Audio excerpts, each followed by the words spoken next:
பாசுரங்களிலே இந்த 10 பாட்டினுடைய ஒரு பிரபாவம் மிகவும் அற்புதம். இதுதான் உயிரான ஒரு பதிகம் 1000 பாசுரத்துக்கு. ஏனென்றால் மனிதனாக பிறப்பது நாம் அரிது. அப்படிப்பட்ட மனித பிறவியிலேயும் எம்பெருமான் ஒருவனே நமக்கு தஞ்சம் என்று இருப்பதும் என்ற மனம் வருவதும் அரிது. அப்படி வர வேண்டுமே என்றால் அதற்கு நம்முடைய வைணவ நூல்களிலே சொல்லப்பட்டிருப்பது பரம்பரை, குரு பரம்பரை. குருதான் முக்கியம். அந்த குருவானவர் ஆச்சாரியனாக இருக்கின்றார். அந்த ஆச்சாரியன் மூலமாக எம்பெருமானை பற்ற வேண்டும். அதற்கு எம்பெருமானுக்கு எம்பெருமானிடம் பக்தியுடையவர்கள் தான் பாகவதர்கள். அந்த பாகவதர்களை நாம் வணங்க வேண்டும். இப்படியான ஒரு அனுபவத்தை நமக்கு காட்டிக் கொடுக்கிறார் நம்மாழ்வார். இது ஒரு அளவுக்கு பார்த்தோம் என்றால் உலகத்திலே வெவ்வேறு வகைப்பட்ட ஒரு மனிதர்களுடைய இனங்கள் இருந்தாலும் கூட விஷ்ணுவை வணங்குகின்றவர்கள் எல்லோரும் ஒருவருக்கு ஒருவராக தங்களுடைய ஒரு நல்லதை பேசிக்கொள்ள வேண்டும், தெரிந்து கொள்ள வேண்டும். அதாவது நேஷனல் இன்டகிரேஷன் சொல்கிறா இல்லையா, தேசிய ஒருமைப்பாடு. இங்கே வைணவ ஒருமைப்பாடு, எம்பெருமானை வணங்குவதிலே ஒருமைப்பாடு. அவர் அந்த பெருமாளை வணங்கினவர், அவரை நாம் வணங்கினால் எம்பெருமான் நமக்கு அருள் புரிவான். இப்படியான ஒரு இதை காட்டி கொடுக்கிறார் நம்மாழ்வார் தான் முதல்ல நமக்கு. இது திருவாசகத்திலே காட்டி கொடுத்திருக்கார். இந்த இடத்துல விசதமாக விரிவாக இந்த 10 பாட்டிலே பாகவதருடைய முக்கியத்துவத்தை, அவர்களுக்கு நாம் அடிமையாக இருக்க வேண்டும். எப்படி சுவாமி முடியும்? சில ஊர்களுக்கு நாம் போக முடியாது. அந்த ஊரிலேருந்து வந்து கொண்டிருப்பார்கள். அவர்களை சேவித்தால் எம்பெருமானை சேவித்தா மாதிரியா? சுவாமி நாங்கள் வர முடியல, உங்களை சேவிக்கிறேன். நம்மளுக்கு இயல்பாகவே வந்து விடுகிறது. அவன் யாராக இருந்தாலும் சரி, இயல்பாகவே உங்களை நீங்கள் திருப்பதியிலிருந்து வருகிறீர்களா, உங்களை சேவித்தால் பெருமாளை சேவித்தா போல என்று சொல்கின்றார்களே. இதுதான் பாகவத பரஸ்பர ஒருவருக்கு இருக்கிற சம்பந்தத்தை காட்டி கொடுப்பது. அதைத்தான் நமக்கு முன்னோடியாக நம்மாழ்வார் காட்டி கொடுத்திருக்கின்றார் இந்த பதிகத்திலே. ஏன் திடீர்னு இந்த பதிகத்தை எடுத்துக்கொண்டார், இங்கே ஏன் பாகவதர்களை பற்றி சொல்வார் என்று பார்த்தோமையானால், இதற்கு முன்பதிகத்திலே அர்ச்சாவதாரத்தினுடைய எளிமையை பற்றி சொன்னார். அந்த அர்ச்சாவதார எம்பெருமான் பரத்தத்திலே இருக்கிறவன் தான் என்பதை நிலைநாட்டி காட்டி கொடுத்தார் அல்லவா? அப்படி இருக்கின்ற அந்த எம்பெருமானை வணங்காமல் சம்சாரிகள் வேறு விஷயங்களிலே சென்று தங்களை மாய்த்துக் கொள்கிறார்களே என்பதற்கு வருத்தம் ஒரு பக்கம் இருக்க, அதே சமயத்திலே தம்முடைய ஆனந்தத்தை தெரிவிக்க முடியாத வகையிலே அந்த எம்பெருமானை சேவிக்கின்றவர்கள் பாகவதர்கள், அவர்கள் தான் எனக்கு தலைவர்கள் என்று காட்டிக் கொடுக்கின்றார் இந்த 10 பாட்டிலே. இந்த மாதிரியாக இன்னொரு 10 பாட்டு 8வது மத்தில் இருக்கிறது. அங்கே அந்த பாகவதர்களுக்கு அடிமை செய்ய வேண்டும் என்பதில் நிலைநாட்டுகின்றார் நம்மாழ்வார். இந்த 20 பாசுரங்கள் லட்டு இந்த 1000 பாசுரத்தில். இதிலே பாகவதர்கள் யாரு? அவர்கள் தான் எனக்கு தலைவர்கள், அவர்கள் தான் எனக்கு புகலிடமாக இருப்பவர்கள், அவர்களுக்குத்தான் கைங்கரியம் செய்ய வேண்டும் என்பதை காட்டிக் கொடுக்கிறார் இந்த 10 பாசுரத்திலே. அதை இப்போது அனுபவிப்போம். பயிலும் சுடரொளி மூர்த்தியை பங்கய கண்ணனை, பயிலையனும் பார்க்கடல் சேர்ந்த பரமனை, பயிலும் திருவுடையார் எவரேலும் அவர் கண்டீர், பயிலும் பிறப்பெடுதோறு எம்மையாளும் பரமரே. முதல் பாசுரத்திலேயே எம்பெருமானுடைய வடிவைகளில் ஈடுபட்டிருக்கின்றவர்கள் எத்தனையோ பேர் இருக்கா, கல்யாண குணங்களில் ஈடுபட்டவர்கள் எத்தனையோ பேர் இருக்கா. அப்படிப்பட்ட சீவைஷ்ணவர்கள் யாராக இருந்தாலும் சரி, அவர்கள் எனக்கு தலைவர்கள் என்று நம்மாழ்வார் சொல்கின்றார். அந்த மாதிரி ஒரு இதை கொண்டு வர்றார் நம்மளுக்கு. யாருக்கும் ஒருத்தருக்கு ஒருத்தர் விரோதம் ஏற்படாத வகையிலே நாம் பழக வேண்டும், கற்றுக்கொள்ள வேண்டும் என்பதற்காகவே காட்டிக் கொடுக்கின்றார். இங்கே பயிலும் சுடரொளி, அந்த எம்பெருமான் எப்படிப்பட்டவன் என்றால், எந்த எம்பெருமான் எப்படிப்பட்டவனாக இருக்கின்றானோ அப்படிப்பட்டவனை எவன் வணங்குகின்றானோ அவர்கள் எனக்கு தலைவர்கள். இப்படி சொல்றார். நேராக பெருமானை வணங்கினவர்களை வணங்க வேண்டும், அவர் தான் எனக்கு தலைவர்கள். அடுத்த பாசுரத்தை அந்த பாகவதரை வணங்கினவர்களுக்கு எனக்கு தலைவர் என்றார். இப்படியாக ஒரு பாகவதர், அவருக்கு கீழே பாகவதர், அவருக்கு கீழே இப்படியா எடுத்துன்னு போறவர் 7 தலைமுறை காட்டி கொடுக்கிற ரொம்ப ஆச்சரியமாக. பயிலும் சுடரொளி மூர்த்தியை, எம்பெருமான் எப்படிப்பட்டவன்? மிகவும் சிரிந்திருக்க முடியாத சுடர் ஜோதி. சில சமயத்தில் மங்கி இருக்க லைட்டு கொஞ்சம் இருக்காது, அதுக்கு பவர் இருந்தால். அந்த மாதிரி இல்லை, எப்பொழுதுமாக செறிந்து செறிவோடு இருக்க முடியாத ஜோதி மயமாய் இருக்கின்றான் எம்பெருமான். அப்படிப்பட்ட மட்டுமல்ல, பங்கய கண்ணன், செந்தாமரை போன்ற கண்ணை உடையவனாய் இருக்கின்றான். அவனை மிகவும் பழகுவதற்கு இனிமையாக இருக்கின்றான். எவ்வளவோ முனிவர்களோ எப்படிப்பட்டவர்களோ எல்லாம் பழகி இருக்கிறார்கள் அல்லவா? அப்படி பழக பழக பரம போக்கினா இருப்பவன். பயிலும் என்பதனாலே அடிக்கடிக்கு இதுவானது, அவரோட பழக முடியானது. பயிலை இனிய நம் பார்க்கடல் சேர்ந்த பரமனை, நமக்காக நம்மளுடைய கூக்குரலை கேட்டு அவதாரம் செய்வதற்காகவும் நம்மளுடைய துன்பங்களை போக்குவதற்காகவும் பள்ளி கொண்டிருக்கின்றான் திருப்பார்க்கடலே. அப்படிப்பட்ட திருப்பார்க்கடலே பள்ளி கொண்டிருக்கின்ற பரமனை, பரமபுருஷனானவனை, பரம் என்று சொன்னால் இவனை காட்டிலும் மேலில்லை இல்லாதவன் அர்த்தங்க.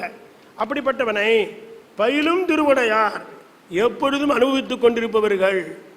திருப்பார்க்கடலான சனக சனத்தாதிகள் 6 பேர் தான் சேவிச்சுட்டு இருக்கா. பரமபதத்தில் நித்தியசூரிகள் முக்தர்கள் சேவித்துக் கொண்டிருக்கிறார்கள். அர்ச்சாவதாரத்தை தான் எல்லா வகையான ஜனங்களும் எல்லா வகையான மக்களும் சேவிக்க முடியும்.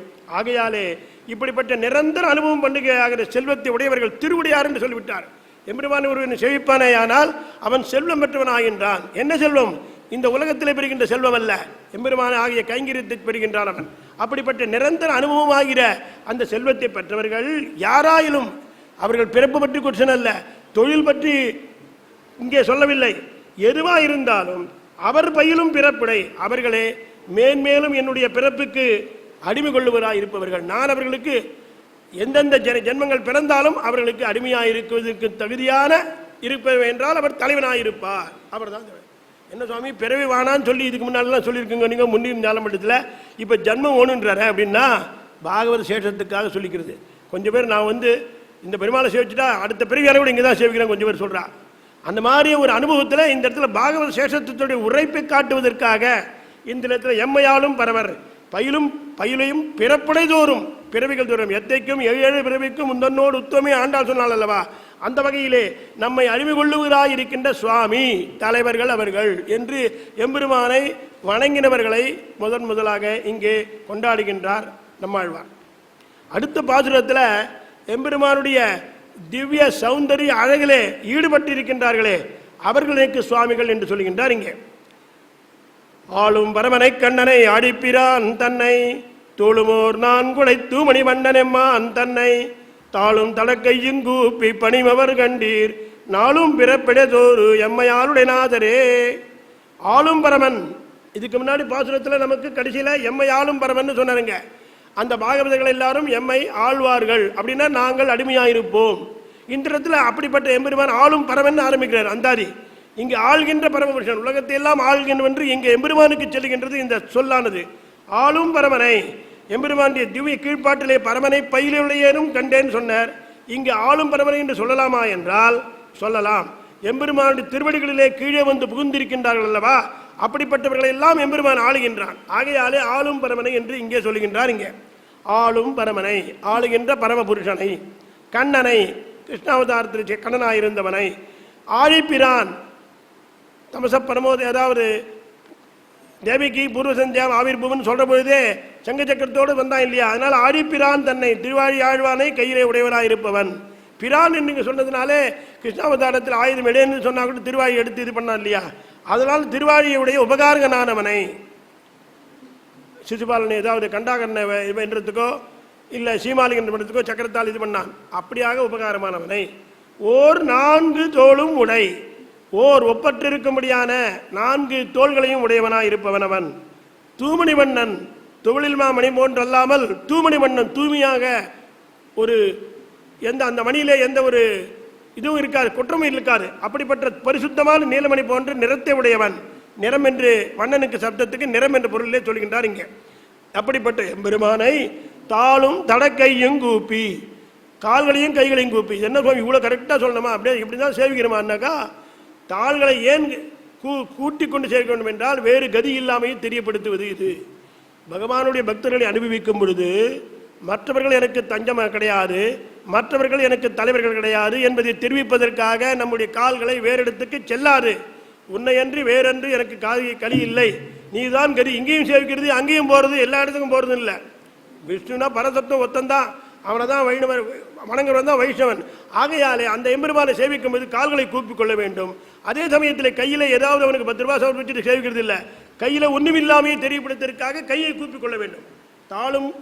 தாளும் தடக்கைகையும் கூப்பி, விசாலமாக இருக்கின்ற கையிலே ஒரு 10 ரூபா வச்சுன்னு சேவிக்கிறதே இல்லை, கையிலே தெளிவுபடுத்துறது எனக்கு யாரும் இல்லை, வேற எங்கிட்ட ஒன்றும் கிடையாது. ஆகிஞ்சன்யம் அனநகதித்துவம்னு சொல்லுவா வடகத்தில். ஆகிஞ்சன்யம் கை முதல் இல்லாமை, அனநகதித்துவம் வேறுகதி இல்லாமை, இது ரெண்டும் தெரியப்படுத்துறது கையும் காலையும் கூப்பி சேவிக்கிற போது. கொஞ்சம் பேர் தாவடையில் போட்டுருது, அதெல்லாம் கூடவே கூடாது. நம்மளவா நிறைய பேர் பண்ணுறா, வைணவார்கள் நிறைய பேர், அதுவே கிடையாது. கையால் கூப்ப வேண்டியது, காலால் சேவிக்க வேண்டியது. பணியும் அவர் நமஸ்கரிப்பவர்கள் பிறப்பிடதோறும் ஜன்மங்கள் தோறும் தினமும் எங்களை ஆட்கொள்ளும்படியான தலைவர்களாக இருப்பார்கள். அவர்கள் தான் தலைவர்கள், ஆள் உடை நாதர் என்கிறார் இங்கே. அடுத்த பாசுரத்தில் அந்த பாகவதர்களுக்கு வணங்குகின்றார்களே அந்த பாகவதர்களை, அவர்கள் எனக்கு தஞ்சம், எனக்கு தலைவன் என்று சொல்கின்றார் இங்கே. நாதனை ஞானமும் ஆனமும் ஏத்தும் நருந்துழாய் போதனை பொன்னொடும் சக்கரத்து எந்த பிரான் தன்னை பாதம் பணிய வல்லாரை பணிபவர் கண்டீர். பாதம் பணிய வல்லார்கள் பாகவதர்கள். அந்த பாகவதர்களை வணங்குகின்றவர்கள் இருக்கின்றார்களே, அந்த பாகவதரை வணங்குகின்றவர்களை கண்டால் ஓதும் பிறப்பிடதோறு எம்மை ஆளுடையார்களே நாதனை ஞானமும் வானமும் ஏத்தும் நருந்துழாய்ப்போதன். எம்பெருமான் சர்வ சுவாமியாய் இருக்கின்றான். அவன் எம்பெருமானுடைய தோளும் தோல் மாலையும் பார்த்தமேயானால் அவன் தான் நாதன், உலகத்துக்கெல்லாம் நாதனாய் இருக்கின்றான். ஞானமும் வானமும் ஏத்தும். விண்ணாட்டில் இருக்கின்றவர்கள், விண்ணாட்டில் இருக்கின்ற நித்தியசூர்கள் என்ன, மண்ணாட்டில் இருக்கின்ற பாகவதர்கள் என்ன, இப்படி ஞானமும் வானமும் ஏத்தும்ன்றாருங்க. இந்த பூமியில இருக்கின்றவர்களும் தொழுகின்றார்கள், அங்கே நித்தியசூர்களும் தொழுகின்றார்கள். அப்படி ஞானமும் வானமும் ஏத்தும் நருந்துழாய் போதனை. நன்றாக நறுமணம் வீசும்படியான திருத்துழாய் மாலையை அணிந்து கொண்டிருப்பவன், பரத்தத்துக்கு சூச்சகமான திருத்துழாய் மாலை அணிந்திருப்பவன், பொன்னெடும் சக்கரத்து பலபலா என்று உயர்ந்திருக்கும்படியான சக்கரத்தை திருவாழியை கையிலே உடையவன். அப்படிப்பட்ட பிரானை பாதம் பணியவல்லாரை, அப்படிப்பட்ட எம்பெருமானுடைய திருவடிகளை பணியும்படியானவர்கள், பணிமுடிவர்கள் யாரோ அவர்களை வணங்குகின்றவர்கள். இப்பதான் பெருமாள் சேவிச்சுட்டு வந்தான்னு ஒருத்தர் வர்றார், அவரை இன்னொருத்தர் சேவிக்கிறார். அவர் இன்னொருத்தர் போன உடனே நான் எங்க இவரை சேவிச்சுட்டு வந்தேன் சுவாமி, நம்ம ஆச்சாரியம் வச்சுக்கோமே, அவர் பெருமாளை சேவிச்சிருப்பார். அதாவது இங்கே இதுக்காக சொல்லணும், ஒரு பர்சனல் எக்ஸ்பீரியன்ஸ் என்னன்னா, திருப்பதியில் அடியன் இருந்தபோது எங்கள் சுவாமி எழுந்தார். அவரை சேவிச்சுட்டாக்கா பெருமாளை சேவிக்க மாட்டோம், அவர் சேவிச்சுட்டு ஆஃபீஸ் போயிடுவேன். ஏன்னா அவர் சேவிச்சுட்டு வந்திருக்கார். அப்படி ஒரு அந்த மாதிரி ஒரு பாகவத சேஷத்துக்கு நமக்கு எடுத்துக்காட்டாக பண்ணணும். அப்படி திருவடிகளை வணங்கினவர்களை வணங்குகின்றவர்கள் பேசப்படுகிற ஜென்மங்கள் தோறும், எவ்வளவு ஜென்மம் வந்தாலும், பாபத்தினால் ஏற்பட்ட ஜென்மங்கள் வந்தாலும் எங்களை அடிமை கொள்பவர்கள், எங்களை நாங்கள் அவர்களுக்கு அடிமையாயிருப்போம் என்று எல்லோரும் கூட்டிக் கொள்கின்றார் நம்மாழ்வாரிங்க. அதனால படற்கையிலே, அதாவது பன்மையில சொல்றாருங்க. அடுத்த பாசுரத்தில் திருவரை பூத்தா போல் இருக்க முடியாது திருப்பீதாம்பரத்தை அணிந்திருக்கின்றான், கழுத்திலே திவ்யாபரணங்களை சாத்திருக்கின்றான், மார்பிலே பூணலை அணிந்திருக்கின்றான், வேறொரு ஆபரணம் வேண்டாதபடியாக அமைந்திருக்கின்ற அந்த எம்பெருமானை சேவிப்பவர்கள் இருக்கின்றார்களே, அவர்கள் எனக்கு சிறந்த தலைவர்கள் ஆவர்கள் என்று 4வது பாசுரத்தில் முதல் 4 பாசுரம் தலைவர்கள் பாகவதர்கள் என்பதை காட்டிக் கொடுக்கின்றார். இங்கே இந்த பாசுரம் உடையார்ந்த ஆடையன் கண்டிகையன் உடைநாணினன் புடையார் பொன்னூலினன் பொன்முடியன் மத்தும் பல்கலன் நடையா உடை திருநாரணன் தொண்டர் கண்டீர் இடையார் பிறப்பிடதோறு எமக்கு எம் பெருமக்களே. உடையார்ந்த ஆடையன் எம்பெருமான் எப்படி இருக்கிறான், திருப்பீதாம்பரத்தை நன்றாக அணிந்து கொண்டிருக்கின்றான். பாத்சாரி பார்த்தாலும் சரி, நம்ம திருவேங்கமுடியான்கிட்ட போனாலும் 32 முழம் ஆச்சரியமான பீதாம்பரம். திருவரைக்கு தகுதியான திருப்பறி வட்டம் என்ன, கண்டிகையன் கழுத்திலே திருவாபரணம், நல்ல கண்டபூஷணம், மகரகண்டி மாதிரி கண்டபூஷணம், அப்படிப்பட்ட பூஷணத்தை அணிந்திருப்பவான். உடைநாணினன் திருப்பறி வட்டத்தின் மேலே சாத்திருக்கின்றான் திருவரை, அந்த அறையிலே சாத்திருக்கின்ற வஸ்திரம் என்ன, புடையார். இப்படிப்பட்ட ஒரு சன்னிவேசமாக அமைந்திருக்கின்ற திருமேனியோடு கூடிய எம்பெருமானை அவன் அது மட்டுமல்லாமல் பொன்னூலினன் பளபளப்பாக யஜ்ஞோபவீதம் அணிந்து கொண்டிருக்கின்றான். அவன் யஜ்ஞோபவீதம் அணிந்து கொண்டிருப்பவனும் பொன்முடியன், ஆதிராஜ்ய சூச்சகம் என்று தெரிவிப்பதற்காக மேன்மைத்தன்மை உடையவன் என்பதை தெரிவிப்பது எதுன்னா திருத்துழா மாலையும் திருமுடியும் தான். அந்த அழகிய திருமுடியை உடையவனும் மற்றும் பல்கலன், என்னென்ன ஆபரணம் இருக்கோ நிறையா, லட்சுமி ஆரம் நிறைய இல்லையா, சாலிகிராம மாலை, இப்படியாக பல ஆபரணங்களையும் நடையா உடை இயற்கையாகவே உடையவன் எம்பெருமான். அப்படிப்பட்ட திருநாரணன், அந்த நாரணனுக்கு திருநாரணன் பிரியாட்டியோடு கூடிய எம்பெருமானுக்கு தொண்டர், அவரை வணங்குகின்றவர்கள். அந்த வணங்குகின்றவர்களை வணங்குகின்றவர். இவர் போய் சேவிக்கல பெருமாளை, அவர் சேவிச்சுட்டு வந்து சொல்றாரு, இன்னைக்கு இப்படி இந்த திருவாபரணம் சமைத்திருந்தேன், இந்த திருவாபரணம் சமைத்தேன்னு சொல்றாரு இல்லையா, இதை ஆஹா இப்படியா கேட்டு மயங்குகிறானே. அப்படிப்பட்ட தொண்டர் இடையார், அவர்கள் நிரந்தரமான எல்லா பிரிவுகளிலும் எங்களுக்கு எவ்வளவோ சிறந்த தலைவர்கள். அவ்வளவு பிரதிபத்தி வரணும். சேவிச்சவாளை சேவிக்கிறது, அந்த சேவிச்சவாளை சேவிக்கிறது, இப்படியா இருந்து நம்ம பெருமாளை சேவிச்ச மாதிரி ஆயிடும். அவகிட்ட சேர்த்து அதுதான் காட்டுறீங்க. இந்த இடத்துல உடையார்ந்த ஆடியன்னு முதல்ல திருப்பீதாம்பரத்தை சொல்லிட்டார், கண்டிகைன்னு சொல்லிட்டார், கழுத்தில் அணிந்தன்னு சொல்லிட்டார், திருப்பி உடைநாளினன்னு சொல்றார். அதுக்கு மேல உடைநாளின் திரும்பி இதுக்கு 2 பாட்டு சொல்லணும். ஏன் சொல்லணும்னா ஆச்சரியமா சொல்றீங்க. பாகவதத்தில் ஆச்சரியமா நம்பிள்ள அழகாக காட்டி கொடுக்கின்றார். அவனை எப்பொழுதும் அனுபவிக்கிறதுக்கு மேலும் கீழுமாக அனுபவிக்கிற போது நமக்கு மயங்கிடுமா, அதனால் அனுபவிக்கின்றார் என்று ஸ்ரீபாகவதத்தை ஸ்லோகத்தை காட்டி அனுபவிக்கின்றார் சுவாமி நம்பிள்ளை. அதற்கு மேலாக பொன்னூலினன் ஆழ்வார் பார்க்கிறார், இப்படிப்பட்ட காலாடும் கண்ணெழியும் நெஞ்சுழலும் என்று இருக்க முடியாத திருவாபரணங்களையும் திருப்பீதாம்பரத்தை பார்த்தா கையில் பிடிச்சிக்கணுமே, அதற்காக இங்கே யஜ்ஞோபவீதம் இருக்கு, அதை பிடிச்சுக்கிறார் என்று காட்டிக் கொடுக்கிறார் இங்கே நமக்கு. ஆக 4 பாசுரம் மூலமாக பாகவதர்கள் தலைவர்கள். முதல் பாசுரத்திலே பாகவதர்கள் ஆழ்வாருக்கு தலைவர்கள். 2வது பாசுரத்திலே எம்பெருமானுடைய திருமேனியில் ஈடுபாடுடைய பாகவதர்கள் ஆழ்வாருக்கு தலைவர்கள். 3வது பாசுரத்திலே எம்பெருமானை விண்ணாடும் மண்ணாடும் மேல் விழுந்து அனுபவிக்கும்படியான அளவிலே பாகவதர்கள் ஈடுபடுகிறார்கள். 3வது பாசுரத்தில் காட்டிக் கொடுக்கிறார். 4வது பாசுரத்திலே எம்பெருமானுடைய ஆபரண அழகிலே ஈடுபட்ட பாகவதர்கள் ஆழ்வாருக்கு மிகப்பெரிய தலைவர்கள் ஆவர் என்று காட்டிக் கொடுக்கிறார். இப்ப அடுத்த பாசுரத்தில் அந்த எம்பெருமானை பிரமனோ சிவனோ இந்திரனோ தங்களுடைய பயனுக்காக வணங்குகின்றார்கள் அல்லவா?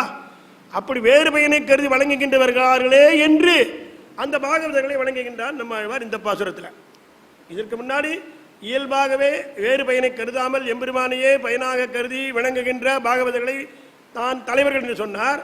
5வது பாசுரத்தில் ஒரு எம்பெருமானை வணங்குகிறவர்கள் எப்படிப்பட்டவர் என்றால், ஆஹா, இந்த எம்பெருமான் பிரமனாலே தன்னுடைய எல்லா ஐஸ்வர்யத்தை பெற்றவன், இந்திரன் ஐஸ்வர்யத்தை பெற்றார், ஒவ்வொருத்தரும் அவனை வேறு பயனுக்காக வணங்குகின்றார்களே என்ற எண்ணத்தை கொண்டு வணங்குகின்ற பாகவதர்களை நான் வணங்குகிறேன் என்று காட்டுகின்றார் இந்த பாசுரத்தில்.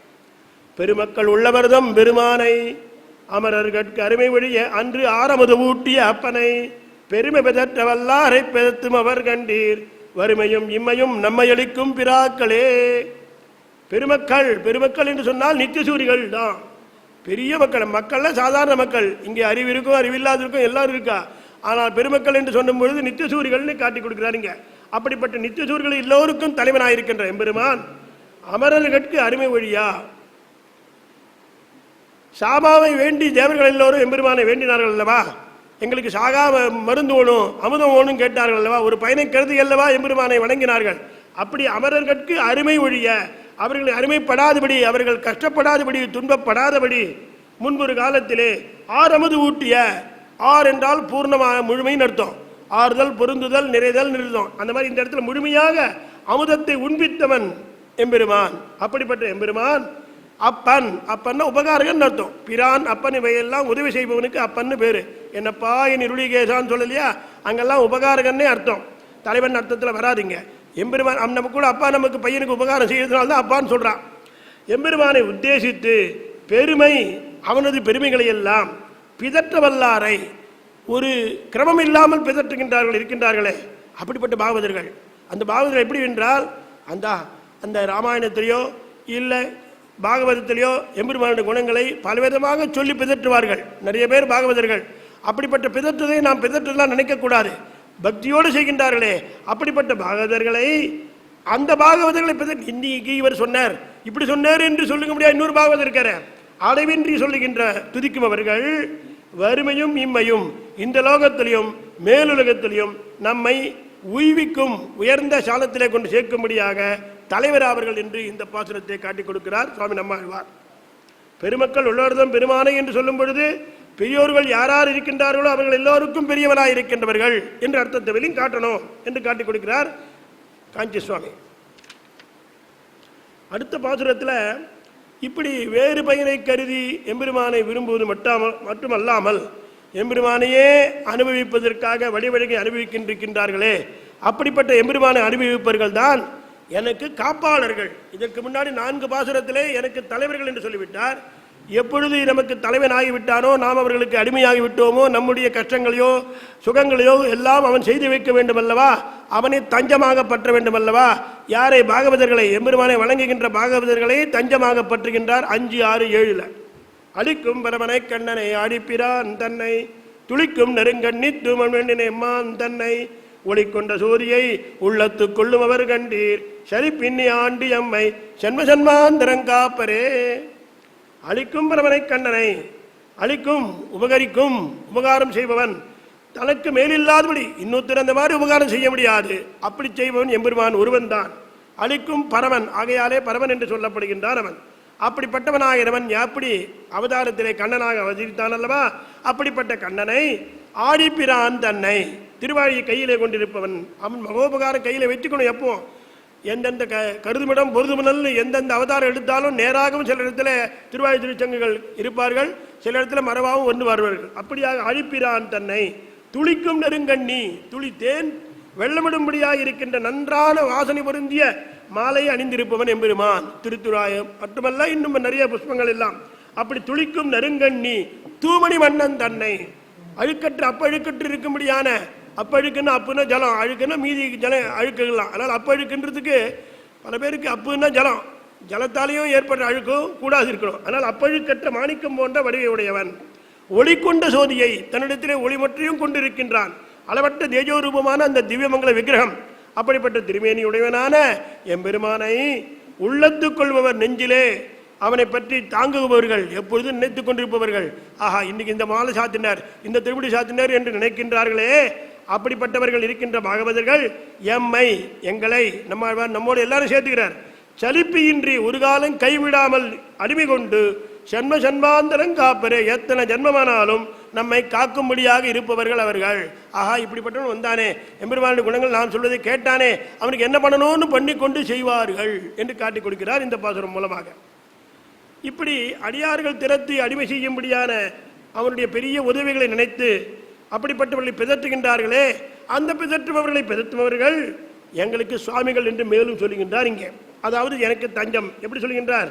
ஜன்ம ஜன்மாந்திரங்காத்து அடியார்களை கொண்டு போய் தன்னை விரித்து தன் தாளினை கீழ் கொள்ளும் அப்பனை தொன்மை பிதற்ற வல்லாரை பிதற்றும் அவர் கண்டீர் நன்மை விரித்து எம்மை நாளுய கொள்கின்ற நம்பரே. ஜன்ம ஜன்மாந்திரம் மாறி மாறி பல பிறப்பும் பிறந்திருக்கும் புண்ணிய பாவத்தினால. அப்படிப்பட்ட மாறி மாறி பல பிறப்பும் பிறவாதபடி காக்கும்படியானவர்கள் யாருன்னா பாகவதர்கள் தான். பெருமாள் காக்கிறான்னா இல்ல, பெருமாளுக்கு அடியவராக இருக்கின்ற பாகவதர்கள் அப்படி மாறி மாறி பல பிறப்பும் பிறவாதபடி காத்தும்படியான அடியவர்களையும் நன்றாக சொல்லுகின்றார் இங்கே. ஜன்ம ஜன்மாந்தரம் காத்து அடியார்களை கொண்டு போய், ஏனென்றால் அவர்களே தலைவர்கள் என்று 4 பாசுரத்தாலே அனுபவித்த நம்மாழ்வார் 5வது பாசுரத்திலே நம்ப முடியாத திடவசமாக அவர்களாலே காக்கப்படுபவன் நான் என்பதை காட்டிக் கொடுக்கிறார். ஆகையாலே இந்த பாசுரத்திலே ஜன்ம ஜன்மாந்தரம் காத்து அடியார்கள், அப்படிப்பட்ட நம்முடைய பிறவிகளை பிறவாதபடி காக்க முடியாத அடியவர்களை கொண்டு போய் என்ன பண்றான் எம்பெருமான்? நித்திய விபூதியிலே கொண்டு போய் தன்மை விருத்தி சொரூப பிராப்தியை பண்ணி கொடுக்கிறான். இங்கிருந்து முக்தாத்மா, இங்கிருந்து பத்தர். நாம எல்லாம் இந்த ஜீவாத்மால 3 வகை, பத்தர்கள், நித்தியர்கள், முக்தர்கள்னு 3 விதம். சம்சாரத்திலே உழன்று கொண்டிருப்பவர்கள் பத்தர்கள். இந்த சம்சாரத்திலே ஒரு ஆச்சாரியின் மூலமாக எல்லாவற்றை ரகசியங்களை எல்லாம் தெரிந்து கொண்டு அவனுடைய கடாட்சத்தினாலே ஏற்பட்டு எம்பெருமானை இணைந்து பரமபதம் செல்வர்கள் முக்தர்கள். ஆக இங்கிருந்த பக்தர்களாக இருப்பவர்கள் முக்தராகணும், அங்கே இருப்பவர்கள் நித்தியர்கள். இப்படி இங்கிருந்து போற முக்தர்களுக்கு இயல்பாகவே இந்த ஜீவாத்மாவுக்கு 8 குணங்கள், இங்கே கர்மத்தினாலே அந்த 8 குணங்கள் வெளிப்படவில்லை. அங்கே போனால் எம்பெருமானோடு சமானமான குணங்கள் வெளியிடும். தூக்கம் கிடையாது, கிழத்தனை வராது, பசி இருக்காது. இப்படியாக 8 குணங்கள் எம்பெருமானோடு சமானமாக இருக்கும். ஒரு குணம் மாத்திரம் அவனுக்கு நம்மளுக்கு தேவை என்னன்னா, அவன் சங்கல்பிக்கா, நம்ம சங்கல்பிக்க முடியாது. உலகத்தை படைக்கணும்னு சங்கல்பா, நம்மளால அந்த சங்கல்பிக்க முடியாது முக்தனால. ஆக இந்த 7 குணங்களோடு கூடி இருக்க முடியாது, அது தேவையில்லை. அங்கே போயிட்டு வேணா அவன் என்ன தேவை, என்ன சொல்றானோ செய்யறதான். ஆக எம்பெருமான சாமியம் பண்ணி கொடுக்கின்றார் இங்கே. அவன் அங்கே இருந்து அவனை அனுபவிக்க முடியாத அனுபவத்தை ஏற்படுத்தி கொடுக்கிறானே, அதைத்தான் சொல்லுகின்றார் இங்கே. அடியார்கள் மூலமாக, அதாவது பாகவத சேஷத்வம், பகவானுடைய அடியவர்களுக்கு அடிமையாயிருக்கும் தன்மையை எவன் ஒருவன் நன்றாக நம்பி அதிலே ஊட்டத்தோடு இருக்கிறானோ அப்படிப்பட்டவனை இந்த பாகவதர்கள் மறுபிறவி பிறக்காதபடி செய்யும் பொழுது அவனை மேலே அழைத்து செல்கிறார்கள். அங்கே என்ன பண்றான்? தன்மை விருத்தி சொரூப பிராப்தி, தன்னுடைய இயல்பான 8 குணங்களோடு கூடியதை அங்கே வெளிப்படுத்தி காட்டுகின்றான் அவனுக்கு எம்பெருமான். அப்படி கொடுத்து தன் தாளினை கீழ், தன்னுடைய திருவடிகளின் கீழே அடிமை கொள்ளும்படியாக இருக்கின்றான். அப்படிப்பட்ட சுவாமியினுடைய அப்பனுடைய தொன்மை அந்த எம்பெருமான் எப்படிப்பட்டவன்? இவ்வளவு காரியம் பண்றான். ஓஹோ, நம்முடைய பாகவதர்கள் நம்முடைய அடியர்கள் மூலமாக அனுப்பப்பட்டவன் என்று சொல்லி அவனுக்கு 8 குணங்களை உண்டபடி தன் திருவடிகளை சேர்த்துக் கொண்டு கைங்கரித்து கொடுக்கின்றானே, அப்படிப்பட்ட எம்பெருமானை தொன்மை பிதற்ற வல்லாரை, இயற்கையான ஒரு இந்த தொன்மை என்றதுக்கு என்ன அர்த்தம்னா, இயல்பாக வள்ளல் தன்மை உடையவன். அந்த தொன்மைக்கு, அந்த வள்ளல் தன்மைக்கு எம்பெருமானுக்கு தவிர வேறு யாருக்கும் கிடையாது. இயற்கையான வள்ளல் குணத்தை உடையவன். இந்த பாசுரத்தில் எம்பெருமானுடைய வள்ளல் குணம் சொல்லப்படுகின்றது. பிதற்ற வல்லாரை வாய் வந்தபடி சொல்லித் திரியும் பாகவதர்கள். ஆஹா, இப்படி பண்ணாம்பா, இப்படி பண்ணாம்பா என்று சொல்லுகின்றார்களே பாகவதர்கள். அப்படிப்பட்ட பாகவதர்களை பிதற்றுகின்ற, வாய் வந்தபடி மற்றும் பிதற்றுகின்றவர்கள். இப்படி அவர் சொன்னார் என்று 10 பேர் சொன்னார், இன்னொரு 10 பேர் சொல்றா இல்லையா? எப்படி இந்த இன்டெகிரேஷன் கொண்டு போறார்? ஒருத்தருக்கு ஒருத்தர் எப்பொழுது எம்பெருமானையே அனுபவித்துக் கொண்டே இருக்கணும். இவன் ஒரு விஷயம் சொன்னா இன்னொரு விஷயம் சொல்லணும். இவனுடைய ஒரு செயல்களை இந்த கிருஷ்ணாவதாரத்தில் கூட கூத்து சொன்னா இன்னொருத்த பூதனை வரத்தை சொல்லணும். இப்படியாக ஒரு பாகத்தில் இன்னொரு பாகத்தில் எல்லாரும் எப்பொழுதும் அனுபவித்துக் கொண்டிருக்க முடியாத அனுபவம் தான் இங்க காட்டுற நமக்கு. எம்மை நன்மை பெருத்தி, நம்மை எல்லாம் நன்மை பெறும்படியாக ஆத்ம தத்துவம் உள்ளவரையிலே, இந்த உலகத்தில் இந்த சரீரம் இருக்க வரையிலும், அதுக்கப்புறம் ஒண்ணு பண்ண முடியாது. இந்த ஆத்மா இந்த உடலிலே இருக்கும் வரையிலும் உஜ்ஜீவிக்க வல்லவர்களாக, நம்மளை உய்விக்கும்படியாக நம்பர் கண்டீர், நம்பப்படுபவர் நம்புங்கோள், அவர்களாலே நாம் நம்மை அவர்கள் உஜ்ஜீவிப்பார்கள் என்ற நம்பிக்கை வரணும். அதுக்காக இந்த பாசுரத்தை கொடுக்கின்றான் நம்பரே என்று சொன்னேன். அதாவது இயற்கையான குணமானது வள்ளல் தன்மை. இந்த வள்ளல் தன்மை முதல் 2 அடிகளாலே சொல்லப்பட்டிருக்கின்றது. ஜன்ம ஜன்மாந்தரங்காத் அடியார்களை கொண்டு போய் தன்மை விருத்த தன் தாளனை கீழ் கொள்ளும் அப்பன் என்பதனாலே அவனுடைய வள்ளல் தன்மை சொல்லப்பட்டது. அந்த குணங்களுக்கு ஈடுபட்டு புகழ்கின்றார்கள். அந்த புகழ்கின்றவர்களை மற்றவர்கள் புகழ்கின்றார்கள். அப்படிப்பட்ட பாகவதர்களுடைய அடிமைத்தன்மைக்கு நாம் கட்டுப்பட்டுமே ஆனால், அதை ஒட்டுக்கொண்டே ஆனால் அவர்களாலே நாம் கரை சேர முடியும் என்பதை இந்த பாசுரத்திலே காட்டுகின்றார். இங்கே ஆக 6வது பாசுரத்திலே வடிவழகை அனுபவிக்கும் பாகவதர்கள் காப்பாளர் என்பதை சொன்னார். 7வது பாசுரத்திலே பாகவதர்கள் நித்திய கைங்கரியத்தை கொடுப்பார்கள் என்று காட்டிக் கொடுத்தார். இப்போது 8வது பாசுரம், நம்மனை ஞானம் படைத்தவனை திருமார்பனை உம்பர் உலகில் யாருக்கும் உணர்வறியா அந்தன்னை கும்பின் அரகர்கள் ஏத்துவரேலும் அவர் கண்டீர் எம்பல் பிறப்படை தோறு எம் தொழுகுலம் தாங்களே. அவனுடைய எல்லா விதமான செல்வத்தையும் நித்தியமாக பிராட்டியோடு கூடியிருக்கின்றவன் காட்டியோடு இருக்கின்ற எம்பெருமானை எவன் நினைக்கிறானோ அப்படிப்பட்ட அந்த பாகவதர்களை குலம் குலமாக எனக்கு நாதர். எந்த குலம் குலமாக எனக்கு நான் வணங்கினாக்கா என் குழந்தைகள் எல்லாரும் வணங்கினதுக்கு ஒப்பாகும். இவர் லைன்லேயே இருக்கணும் பசங்களும், அப்படிதான் ஒப்பாகும், இல்லை ஆகாது. அதுதான் சொல்றாரு. இங்கே குலம்னா கர்மத்தினால் வந்த பிள்ளை இது இல்லை, இந்த வைஷ்ணவ குலம் அது அங்கே காட்டுறீங்க. நம்ம ஆலம் குரு பரம்பரை இங்கே முக்கியம். அதனால்தான் நம்முடைய ஆச்சாரியாலாம் ஆழ்வார்கள் இந்த முக்கியமாக இந்த பயிலுஞ்சொல்லி பாசுரத்துக்கு வியாக்கியானத்தை கண்டு வியாக்கியானம் மூலமாக ஆழ்வாருடைய ஒரு சொல்லை நடைமுறையாக்கி காட்டினார்கள் ஆச்சாரியர்கள், நம்முடைய ஆச்சாரியர்கள். வந்தார் தொடக்கமாக பார்த்தோம்னா மாரநேர் நம்பி அவருக்கு பெரிய நம்பி சம்ஸ்காரம் செய்தார். பிள்ளை விலங்காவிதாஸ் எம்பெருமானார் காலத்தில் இப்படியாக அருமையான பல பல விருத்தாந்தங்கள் நடந்த கதைகள் எல்லாம் நம்முடைய வைணவ நூல்களிலே நன்றாக பார்க்கலாம். இதுக்கு எடுத்துக்காட்டு நம்மாழ்வாருடைய வாய்ச்சொல்லை மெய்ப்பித்தார்கள். இன்றும் அதிலும் பல பேர் கடைபிடித்துக் கொண்டிருக்கின்றோம். ஆக நம்மனை ஞானம் படைத்தவனை திருமார்பனை எம் தொழுகளும் தாங்களே, என்னுடைய தொழுகம் எங்களுடைய பாகவத சேஷத்தமாக இருக்கிற இந்த தொழுகம் இருக்கின்றதே அதையெல்லாம் தாங்குவார்கள். எப்படி? நம்பனை நம்பப்படுபவன் இவன் நம்மை காப்பாற்றுவான் என்று நம்பப்படுவன் எம்பெருமான் ஞானம் படைத்தவனை. ஏனால் அவனாலே படைக்கப்பட்டோம், அவனாலே நாம் காக்கப்படுவோம், அவனாலே எப்படி இருந்தாலும் நமக்கு எல்லாம் கிடைக்கும் என்ற நம்பிக்கை வரணும். அந்த நம்பிக்கைக்கூடிய அறிவு கொடுக்கணும்னா ஆச்சாரியின் மூலமாக நம்ம எம்பெருமானுக்கு அடிமைப்பட்டவன்னு தெரியணும். அப்படி தெரிஞ்சாதான் மனுஷனுக்கு ஏற்படுகின்ற பாகவத சேஷத்திலே வரும். இதெல்லாம் ரகசியங்கள்ல வருது. ஆக அப்படிப்பட்ட நம்பனை நம்பப்படுபவனை ஞானம் படைத்தவனை இந்த உலகெல்லாம் தன்னை அடைவதற்காக படைப்பித்தான். வாழ்த்துவார் பலராக இதுக்கு முன்னாடி சொல்லியிருக்கோம். பலர் வாழ்த்துவதற்காக நம்மை படைத்தான் எம்பெருமான். அவனை வாழ்த்துவதற்காக படைத்தான் நம்மை. ஆக தன்னை அடைந்து அனுபவிப்பதற்காக இந்த உலகத்தை படைத்தவனும் திருமார்பனை, அவன் ஒருவனாயிருக்கின்றான், பிராட்டியோடு கூடியிருக்கின்றான், இணை பிரியாது இருக்கின்றான் எப்பொழுதும். அப்படிப்பட்ட திருமார்பனை மார்பிலே உடையவனும் உம்பர் உலகினில் மேலுலகங்களிலே யாருக்கும் எப்படிப்பட்டவர்களுக்கும் உணர்வறியான். மேலுலகங்களில் இருக்கின்றார்களே, சத்தியலோகத்தில் இருக்கிற பிரம்மா கூட தெரியும் பெருமான பார்க்க முடியாது, யாரும் பார்க்க முடியாது. நித்தியசூரிகள் தான் பார்த்துட்டு இருக்கா, முக்தர்கள் தான் பார்த்துட்டு இருக்கா எம்பெருமானை. எப்படிப்பட்ட அறிவுடையலா இருந்தாலும் கூட உணர்வு அறியான், அவனை உணர்வாக அறிய முடியாதவனாய் இருக்கின்றவனை ஏத்துபவர்கள் துதிக்கின்றார்களே பாகவதர்கள். அப்படிப்பட்ட துதிக்குபவர்கள் கும்பி நரகர்கள் ஏத்துவரேலும். கும்பி பாகம்னு நரகத்தில் இங்கே பாவம் பண்ணவும் போறான். அங்க கூட போனா அவர்கள் தாங்கள் எமது பலவகைப்பட்ட ஜென்மங்கள் தோறும். என்ன சுவாமி நம்மாழ்வார் எங்க நரகத்துக்கு போனாரா? அங்க போய் பார்க்கறவாளையும் அங்க இருக்கவாளையும் ஏத்துறான்னு சொல்றாருன்னா, ஐயோ அங்க போய் அம்மா அடிச்சாக்க அவன் அம்மா அப்பான்னு கை விட்டான் இல்லையா? அப்போ அவனுடைய ஒரிஜினல் ஞாபகம் வருதுன்னு காஞ்சி சுவாமி காட்டுறார் இந்த இடத்துல. நான் கும்பி நரகர்களிலே 2 வகை பொருள் உண்டு. அந்த இடத்துல 6000 படியில் பாவங்கள் பண்ணினா இருந்தாலும் கூட அங்கே அடிக்கிறான். அடிக்கிற பொழுது எம்பெருமானுடைய திருநாமத்தை சொல்கிறான். அதனால சாதாரணமாக இருக்கிற அம்மா அப்பா என்று கூடும்பொழுது அவனுடைய இதை சொல்லிக்கிறார் இல்லையா?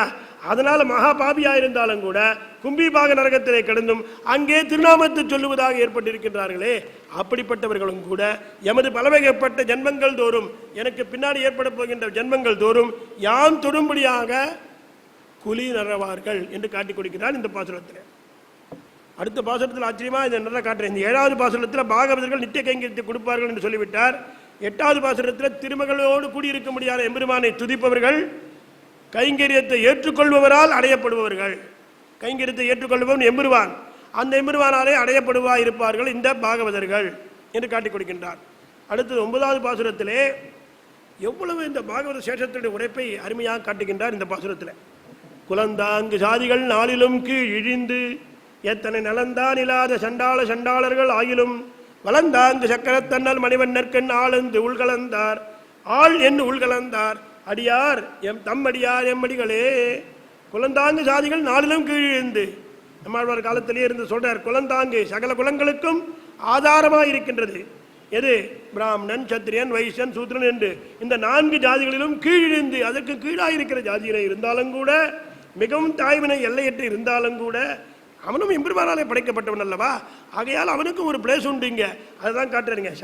சண்டாளரும் கடை சண்டாளர்கள் ஆனாலும் கூட அவன் வெறும் சண்டாளனா இருந்தா போராது, அவன் எம்பெருமானுக்கு அடிவனாக இருக்கான் என்று எண்ணம் ஏற்பட்டு கையிலே சங்கொடு சக்கரம் 2ம் நன்றாக ஒத்திக்கொண்டிருக்க வேண்டும், சமார்த்தம் செய்து கொண்டிருக்க. அதான் சொல்றாரு. சண்டாளன் ஆயினும் வலந்தாங்கு சக்கரத்து தன்னுடைய வலது கையிலே ஏந்தப்பட்ட திருவாழியுடைய சுவாமியினாலே நீலமணி போன்ற அந்த நீல நிறத்தை இருக்கிற நான் பெருமானுக்கு ஆள் என்று அடிமைப்பட்டவன் என்று நினைத்துக் கொண்டு இருந்தானே. ஆனால் எப்படி நினைக்க முடியும்? சின்னம் இருந்தால் தானே. நிறைய பேர் பார்க்கலாம், மேல்கோட்டிலையோ பல இடங்களில் பார்த்தா பாகவதர்கள்லாம் இந்த மாதிரி இந்த 5வது குலத்து வந்தவர்கள் எல்லோரும் அங்கே நம்மளவாக கிட்ட போய் சமாசனம் பண்ணிக்கிறார். எதுக்காக? வைஷ்ணவ பக்தர்களாவதற்காக. அப்படிப்பட்ட பக்தர்கள் சுவாமியால் நீலமணி மாரநேயர் நம்பி அவருடைய விற்த்தாந்தமே ஆச்சரியமான விற்த்தாந்தம். ஒரு நிமிஷம் இங்கே சொல்லிடலாம். மாரநேயர் நம்பி ஆளந்தாருடைய சீடராக இருந்த பொழுது வெளியில் உட்காந்து காலட்சேபம் கேட்டு இருப்பார். பல விதங்களை நன்றாக அனுபவித்துக் கொண்டிருந்தார். காலட்சேபம் கூட 4 நாளாக நிறைய பேர் சேர்ந்துட்டா. அதனால் ஒரு பெரிய சிஷ்யாலாம் சேர்ந்து ஒரு பெரிய கைங்கரிய காலட்சேப கூடம் கட்டினான்.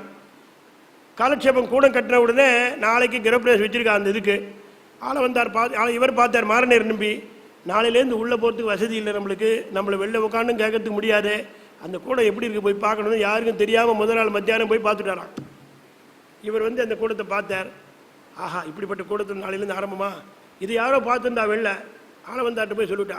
அந்த சுவாமி போய் பார்த்துட்டுருக்காரு. அப்படியா? ஓஹோ, நாளையிலேருந்து உள்ளே வர முடியாதுன்றதுக்காக பார்த்துட்டுருக்காரா?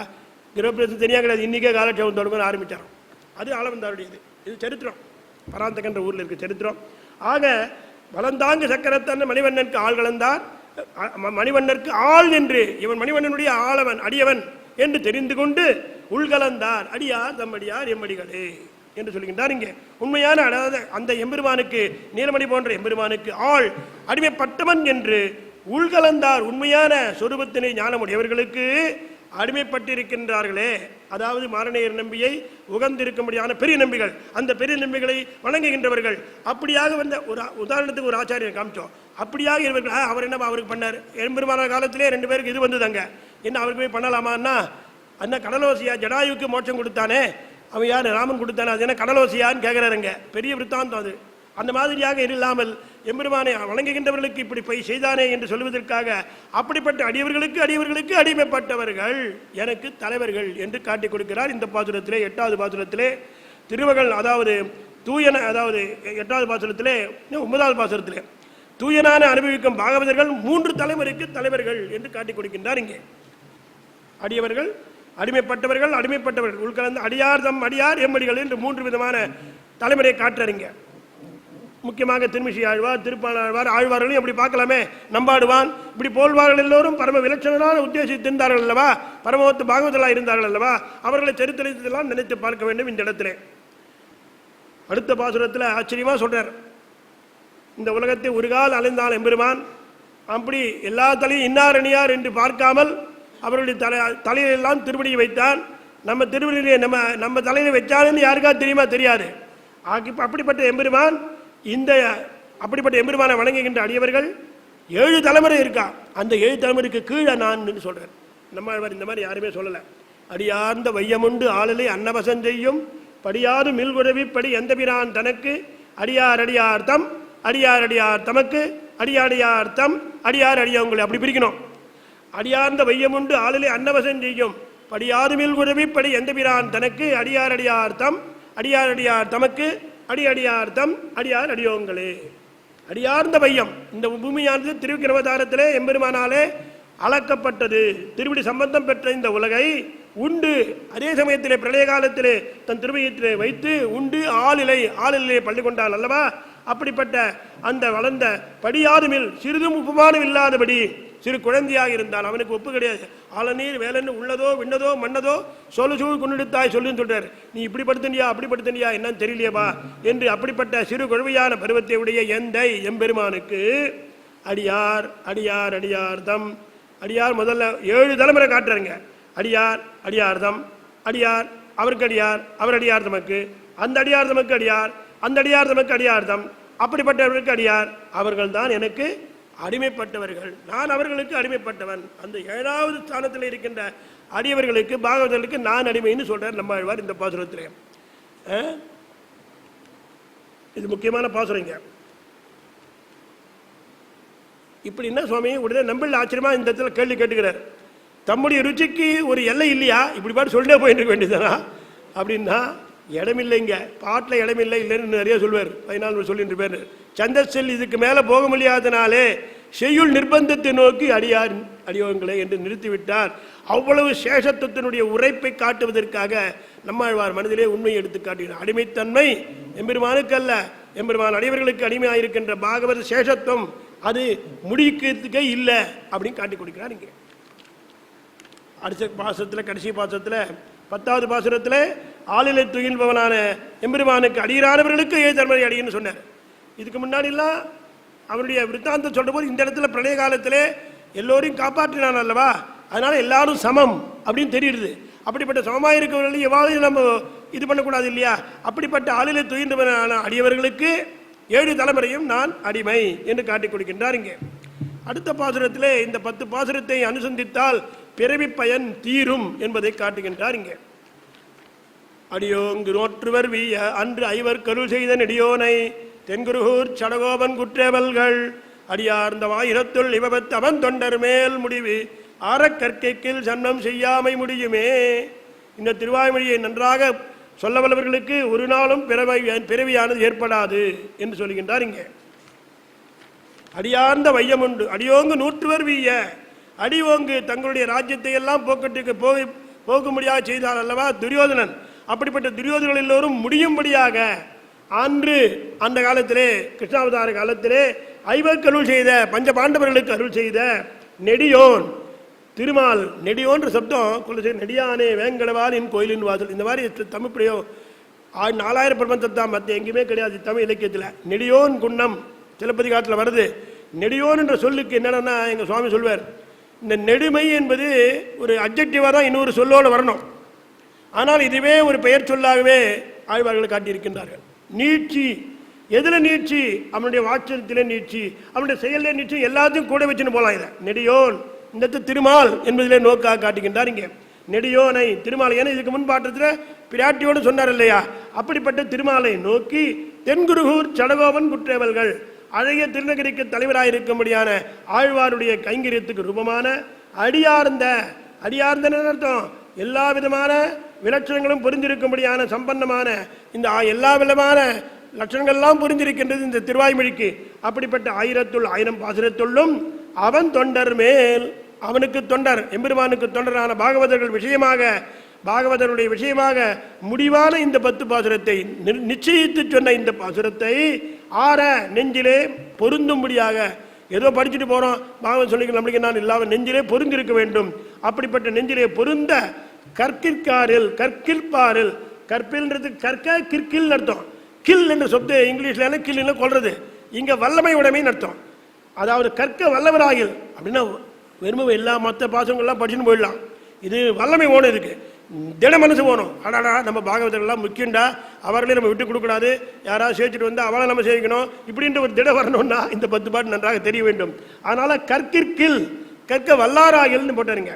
சண்மம், இந்த பிறவியானது மறுபடியும் உண்டாகாதபடி முடிந்து போகும் என்று இந்த 10 பாசுரத்தினுடைய ஒரு பயனுரைக்கும்படியாக இந்த இடத்திலே காட்டிக் கொடுக்கின்றார். இப்படியாக 7வது பதிகத்திலே பாகவத சேஷத்துடைய பெருமையை சொன்னார். அடுத்த 10 பாசுரத்திலே இப்படி பகவானை பற்றிய விஷயத்தை அறிந்தவர்கள் கொண்டாடுகின்ற இந்த விஷயத்திலே பார்த்தார். இது அனுபவிக்காமல் உலகத்தில் இப்படி இருக்குமே, இந்த கரணங்கள் எல்லாம் அவருடைய அவயவங்கள் இந்திரியங்கள் எல்லாம் இப்பொழுது அவர் எம்பெருமானை எப்படி அனுபவிக்கணும், இந்த இந்திரியங்கள்லாம் கண்ணானது முழுமையாக ஒரு வடிவெடுத்துக் கொண்டு அனுபவிக்க வேண்டும் என்று பார்க்கின்றது. அப்படி தமக்கு இப்படிப்பட்ட எம்பெருமானை விடாய் தனக்கு அனுபவிக்க முடியாமல் இருக்கின்றேன் அப்படின்னு பாசுரந்தோறும் எம்பெருமானுடைய சீர்மையை சொல்லி தன்னுடைய அவயவங்களில் இருக்கின்ற உறுப்புகள் ஒவ்வொன்றும் முழுமையான ஆசையை காட்டும்படியாக அனுபவிப்பதாக இந்த 10 பாசுரத்தை அனுபவிக்கின்றார். முடியானே ஓன்னு கதறர் அப்படியே இந்த 10 பாசுரம். இந்த மாதிரி எங்கே 1000 பாசுரத்தில் இப்படி கதறினதே கிடையாது. முடியானே மூவன் தொழுதேத்தும் சீரடியானே ஆழ்கடலை கலந்தாய் புள்ளூர் கொடியானே கொண்டல் வண்ணா அண்டத்துமரல் நெடியானே என்ன கிடக்கும் என் நெஞ்சமே. இந்த அவயவத்தில் நெஞ்சு, வாக்கு, கைகள், செவிகள், கண்கள், உயிர், இந்த ஆறும் அப்படியே அலத்துறது. ஒவ்வொன்றும் ஒவ்வொரு உருவம் எடுத்து எம்பெருமானை அனுபவிக்கணும் அப்படின்னு ஆசைப்படுறதான். எம்பெருமானை நம்மெல்லாம் கண்ணால் பார்க்கணும் பண்ணுறோம், ஆனால் கண்ணே காதாக இருக்கணுன்றது, காதே கண்ணாக இருக்கணும், இப்படியாக ஒரு அருமையான ஒரு இதை காட்டுறாருங்க. ஆழ்வாருடைய பக்தி பரம விலட்சணமாக இருக்கிறது இந்த பாசுரத்திலே, இந்த பதிகத்திலே அதை காட்டி கொடுக்கின்றார். இங்கே முடியானே எம்பெருமான் எப்படிப்பட்டவன், என் நெஞ்சமானது என்ன நினைக்கிறதா முடியானே. அதாவது நெஞ்சை தனிமைப்படுத்தி சொல்லுவது நம்ம இலக்கியத்தில் முக்கியமாக நாம் இந்த சரீரம் வேறு உயிர் வேறுன்னு தெரியறதுக்காகவும், நெஞ்சு நம்மை ஒரு ஆத்மா பேசுகிற மாதிரி, நெஞ்சுன்றது மனம் என்றது 24 தத்துவங்கள் ஒன்று அல்லவா, அந்த மனத்துக்கு சொல்லுகின்றார் இங்கே. என் மனமானது முடியானே உபயுபூதி நாதத்துக்கு லட்சணமாக இருக்கின்ற, அதாவது இவன் பரமதத்துவம் இவன் பரமாத்மா என்பதை தெரிவிப்பது எதிரானா அவனுடைய கிரீடம் திருவபிஷேகம் தான். அப்படி முடியானே திருவபிஷேகத்தை உடையவனே மூ உலகம் தொழுதேத்தும் சீரடியானே. அங்கே மாத்திரம் இருக்கானா 3 உலகமும் தொழுகின்றன அவனை எப்பொழுதும். அப்படிப்பட்ட சிறப்பை உடைய திருவடிகளை உடையவன் எம்பெருமான். ஏத்தும் சீரடியானே சீர்மை புரிந்த திருவடிகளை உடையவனே. அவன் எப்படிப்பட்டவன், ஆழ்கடலை கடைந்தாய், தேவர்கள் கூக்குரலை கேட்டு திருப்பார்களை கடைந்தான் அல்லவா, தேவர்களை அமுதி அளிப்பதற்காக ஆழமான கடலை கடைந்தவனே. புள்ளூர் கொடியானே, அது மட்டுமல்ல கருடனை காப்பாற்று, அதாவது கஜேந்திரனை காப்பாற்றுவதற்காக கருட வாகனத்திலே வந்தானே. புள்ளூர் கொடியானே, கடற்பறவையை ஊர்தியாகவும் கொடியாகவும் கொண்டானவன். அதுவே அவனுக்கு கருட துவஜமாக இருக்கு, கொடியா இருக்கிறது, வெற்றி கொடியாக இருக்கிறது. கொண்டல் வண்ணா, இவற்றுக்கெல்லாம் மேலாக நீலவேகம் போன்ற நிறத்தை உடையவராக இருக்கின்றான். அது மட்டுமல்ல அண்ட தொம்பரில் நெடியானே, பரமபதத்தில் நித்தியசூர்களுக்கு மகாபுருஷன் நெடியானேன்னு இந்த இடத்துல நெடுமை என்று சொல்லும் பொழுது பெரியவா புருஷனாக இருக்கின்றான் என்று கிடக்கும் என்று நினைத்து உருகி கிடக்கிறது நெஞ்சானது உருகி கிடதை கொண்டிருக்கின்றான். நெஞ்சில் ஆரம்பிச்சார் முதல்ல. நெஞ்சானது எப்பொழுதும் அவனுடைய எம்பெருமானுடைய குணங்கள், அவன் எப்படிப்பட்டவன், உபயுபூதிலே இருக்கின்றவன், உபயுபூதிக்கு நாதனாக இருக்கின்றவன், அப்படிப்பட்ட 3 உலகங்களாலே தொழப்படுபவன், தேவர்களுக்கு அமிர்தத்தை கொடுப்பதற்காக திருப்பார்களை கடைந்தவன். அது மட்டுமல்ல புள்ளூர் கொடியான், கருடனை கொடியாக உடையவன், கொண்டல் வண்ணன் என்றெல்லாம் அவனுடைய குணங்களை நினைத்து உருகுகின்றது என் நெஞ்சு என்று இந்த பாசுரத்தை சொன்னார். பார்த்தது வாக்கு பார்த்தது. அடடா, நெஞ்சு இப்படி சொல்ற போது நான் எம்பெருமான நெஞ்சு ஸ்தானத்திலே தேவரை நினைத்து அதற்கு நான் செய்தா போல ஒன்று உருகணும் என்று வாக்கானது சொல்லுகின்ற சோத்திரம் செய்கின்றதாம். நெஞ்சமே நீள் நகராக இருந்த என் தஞ்சனே, தன்னிலங்கைக்கு இறையை செத்த நஞ்சனே, ஞானங்கொள்வான் குரலாகிய வஞ்சனே, என்னும் எப்போதும் என் வாசகமே. வாக்கானது எம்மா பார்த்து, என்ன சுவாமி மனசில் நினைக்கிறத வெளில சொல்லணும், அதனால மனசில் நினைச்சிட்டா ஒன்றும் போராது, அப்படியே அழிந்து விடும். அது வெளில சொன்னாதான் நமக்கு போக்குவீடு ஏற்படும், அவனை பற்றி சோசனம் செய்யணும் அல்லவா. அதனால வாக்கு சுவாமின் நெஞ்சு தேவரீரை நினைக்க அதற்கு அருள் செய்தா போல நானும் தேவனீரை நினைக்கிற நேர சொல்றேன், வாயால சொல்லுகின்றேன் உங்களுடைய குணங்களை எல்லாம் என்று எனக்கு அருள் புரிய வேண்டும் என்று கேட்பதாக இந்த பாசனம் அமைந்திருக்கிறது. நெஞ்சமே நீழ்நகராக என வாசகமே, என் வாக்கானது மனத்தையே பெரிய நகரமாக கொண்டிருக்கின்றது. இந்த மனசானது இந்த வாக்குக்கு பெரிய நகரமாக இருக்கின்றது, அதிலே எம்பெருமான் தங்கியிருக்கின்றான். அப்படிப்பட்டவனை எனக்கு துணையாயிருக்கின்றான் என்று நல் துணையானவனே, என் தஞ்சனே, எனக்கு தஞ்சன இந்த இடத்துல துணையாயிருப்பவன் என வாக்கு நெஞ்சு பக்கத்தில் இருக்கோலோ, அதனால தன் இலங்கைக்கு இறையை செத்த நெஞ்சனே. அப்படி மட்டும் இல்லை, நீ எப்படிப்பட்டவன் என்றால் ராமாவதாரத்திலே மட்டமாயிருக்கின்ற தண்ணீதான நீச்சமான இலங்கையிலே இருக்கின்ற ராவணனை கொன்றவன் அல்லவா. அப்படிப்பட்ட கொன்றவனானவன் விஷயத்திலே நஞ்சானவனே, விஷமாயிருந்தவனே.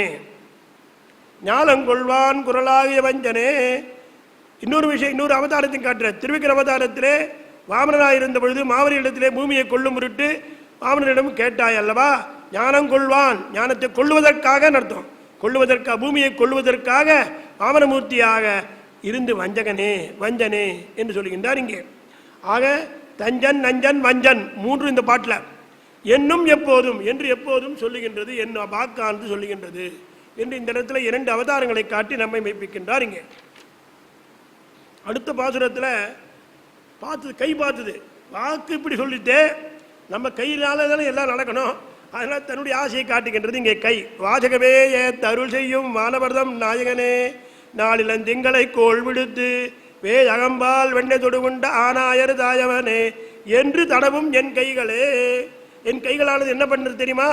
வாசகமே ஏற்று அருள் செய்யும். வாக்கு மாத்திரம் ஸ்தோத்திரம் பண்ணும்படியாக அதற்கு அருள் செய்தாயே தேவாதி தேவனேன்றீங்க. வானவர்தம் நாயகனே, தேவர்கள் அவர்களுக்கெல்லாம் நாயகனாக இருப்பவனே, நாள் இளந்தெங்களை கோள் விடுத்து புதிய இளைய உதய சூரியனை உதய சந்திரனை போல பற்களுடைய ஒளியானது பரவிட்டு இருக்கும்படியாக இருக்கின்றாய். வெண்ணை தடுற போது பல விளையர் பல்லு ரொம்ப வெளுப்பாக இருந்துதான். உரியார்ந்த வெண்ணை அங்குண்டு ஒரியால் சென்று பாசுறோம். ஆச்சரியமா திருமங்கை ஆழ்வார் பாடுறார். இருட்டா இருந்தால் கூட பல்லுடைய வெளிச்சத்தினால அந்த இடத்துல வெண்ணெய் சட்டி எங்கே இருக்குன்னு தெரிஞ்சதுன்னு அங்கே வியாக்கியானம் பண்றார். அப்படியாக புதிய இளைய உதய சந்திரனை போல பற்களுடைய ஒளியானது இருந்தது. அந்த ஒளியின் மூலமாக மூங்கிலால் செய்யப்பட்ட வீடுகளிலே வெண்ணையை எதிர்த்து கலவை செய்தவன் இல்லையா? அப்படிப்பட்ட கோபாலகிருஷ்ணனே, வேய் அகம்பால் வெண்ணெய் தொடுவண்ட. வேய் மூங்கில் அர்த்தம். அகம் வீடுகளிலே சென்று பால்லாம் இங்கே இடம் அர்த்தம். அகம் வீடுகளிலே சென்று வெண்ணெய் தொடுவுண்ட வெண்ணெயை களவாக செய்த அமுது செய்த ஆனாயர் ஆண் பசுக்கள் கோபாலன் கோபாலகிருஷ்ணனே என்று தடவும் என்று தடவுகின்றன கைகள். கைக்கு கண்ணு கிடையாது, ஆனால் தடவுகின்றன. அடுத்த பாசுரத்தில் பார்த்தது கண்கள் பார்த்தது. கைகளுக்கு இப்படி பரிமாற்றம் வேணும் அப்படி வேணும் எல்லாம் கேட்டுதே. அது கண்ணால் இருந்தால் தானே முடியும். அது கண்ணு தானே நம்ம எல்லாத்துக்காட்டில் வசதி. அப்படின்னா கண்ணை பார்த்து கண்ணு சொல்ற நான் தான் எல்லாத்தையும் அனுபவிக்கணும். எப்படி?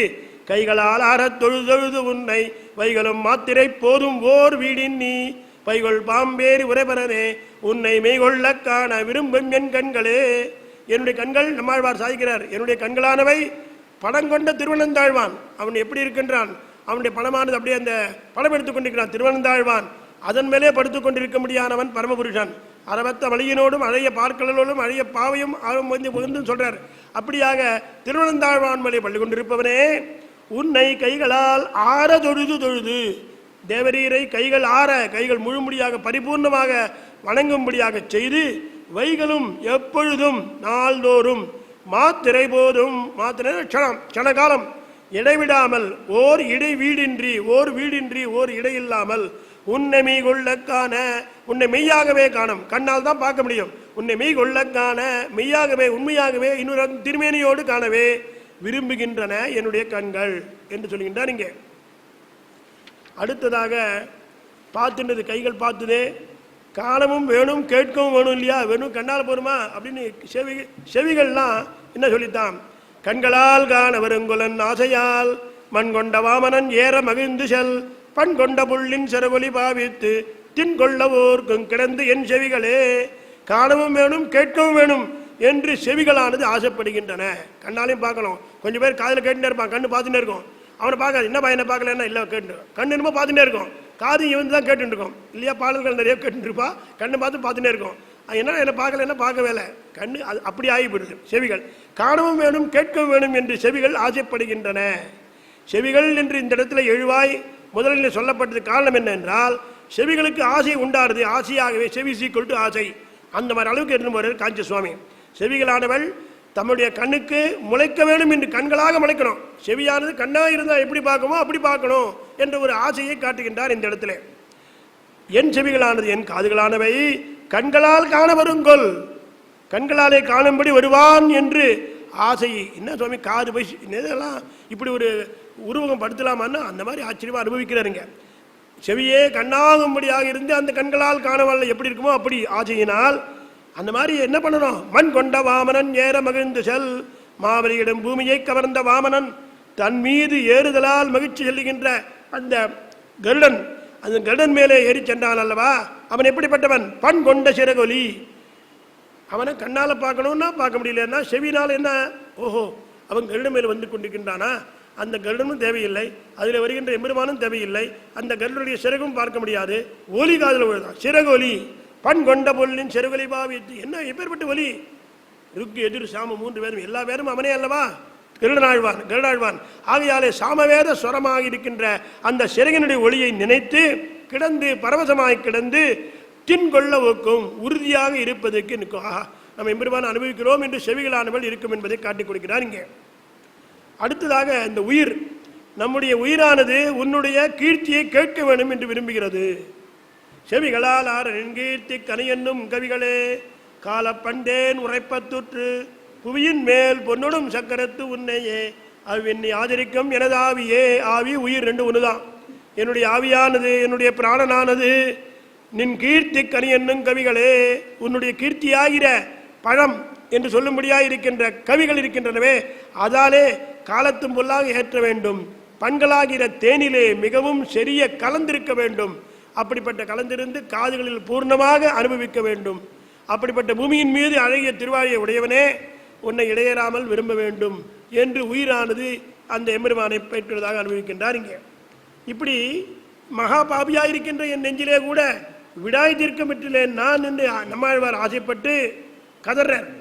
அப்படி சொன்னவர், காலம்தான் எப்போ உன்னை பார்க்க முடியும், உன்னை பார்க்கணுமே, இப்படி என்னுடைய அவயவங்கள்லாம் விரும்புகின்றது, அதுக்கு மேலாக உன்னை எப்போ காண முடியும் என்று கதறுகின்றார் இந்த பாசுரத்தில். ஆவியே அமுதே என்னையாளுடை தூவியம் புள்ளுடையாய் சுடநேமியாய் பாவியேன் நெஞ்சம் புலம்ப பலகாலம் கூவியும் காணப்பரேன் உலகோலமே ஆவியே ஆறுமுதே என்னையாளுடை.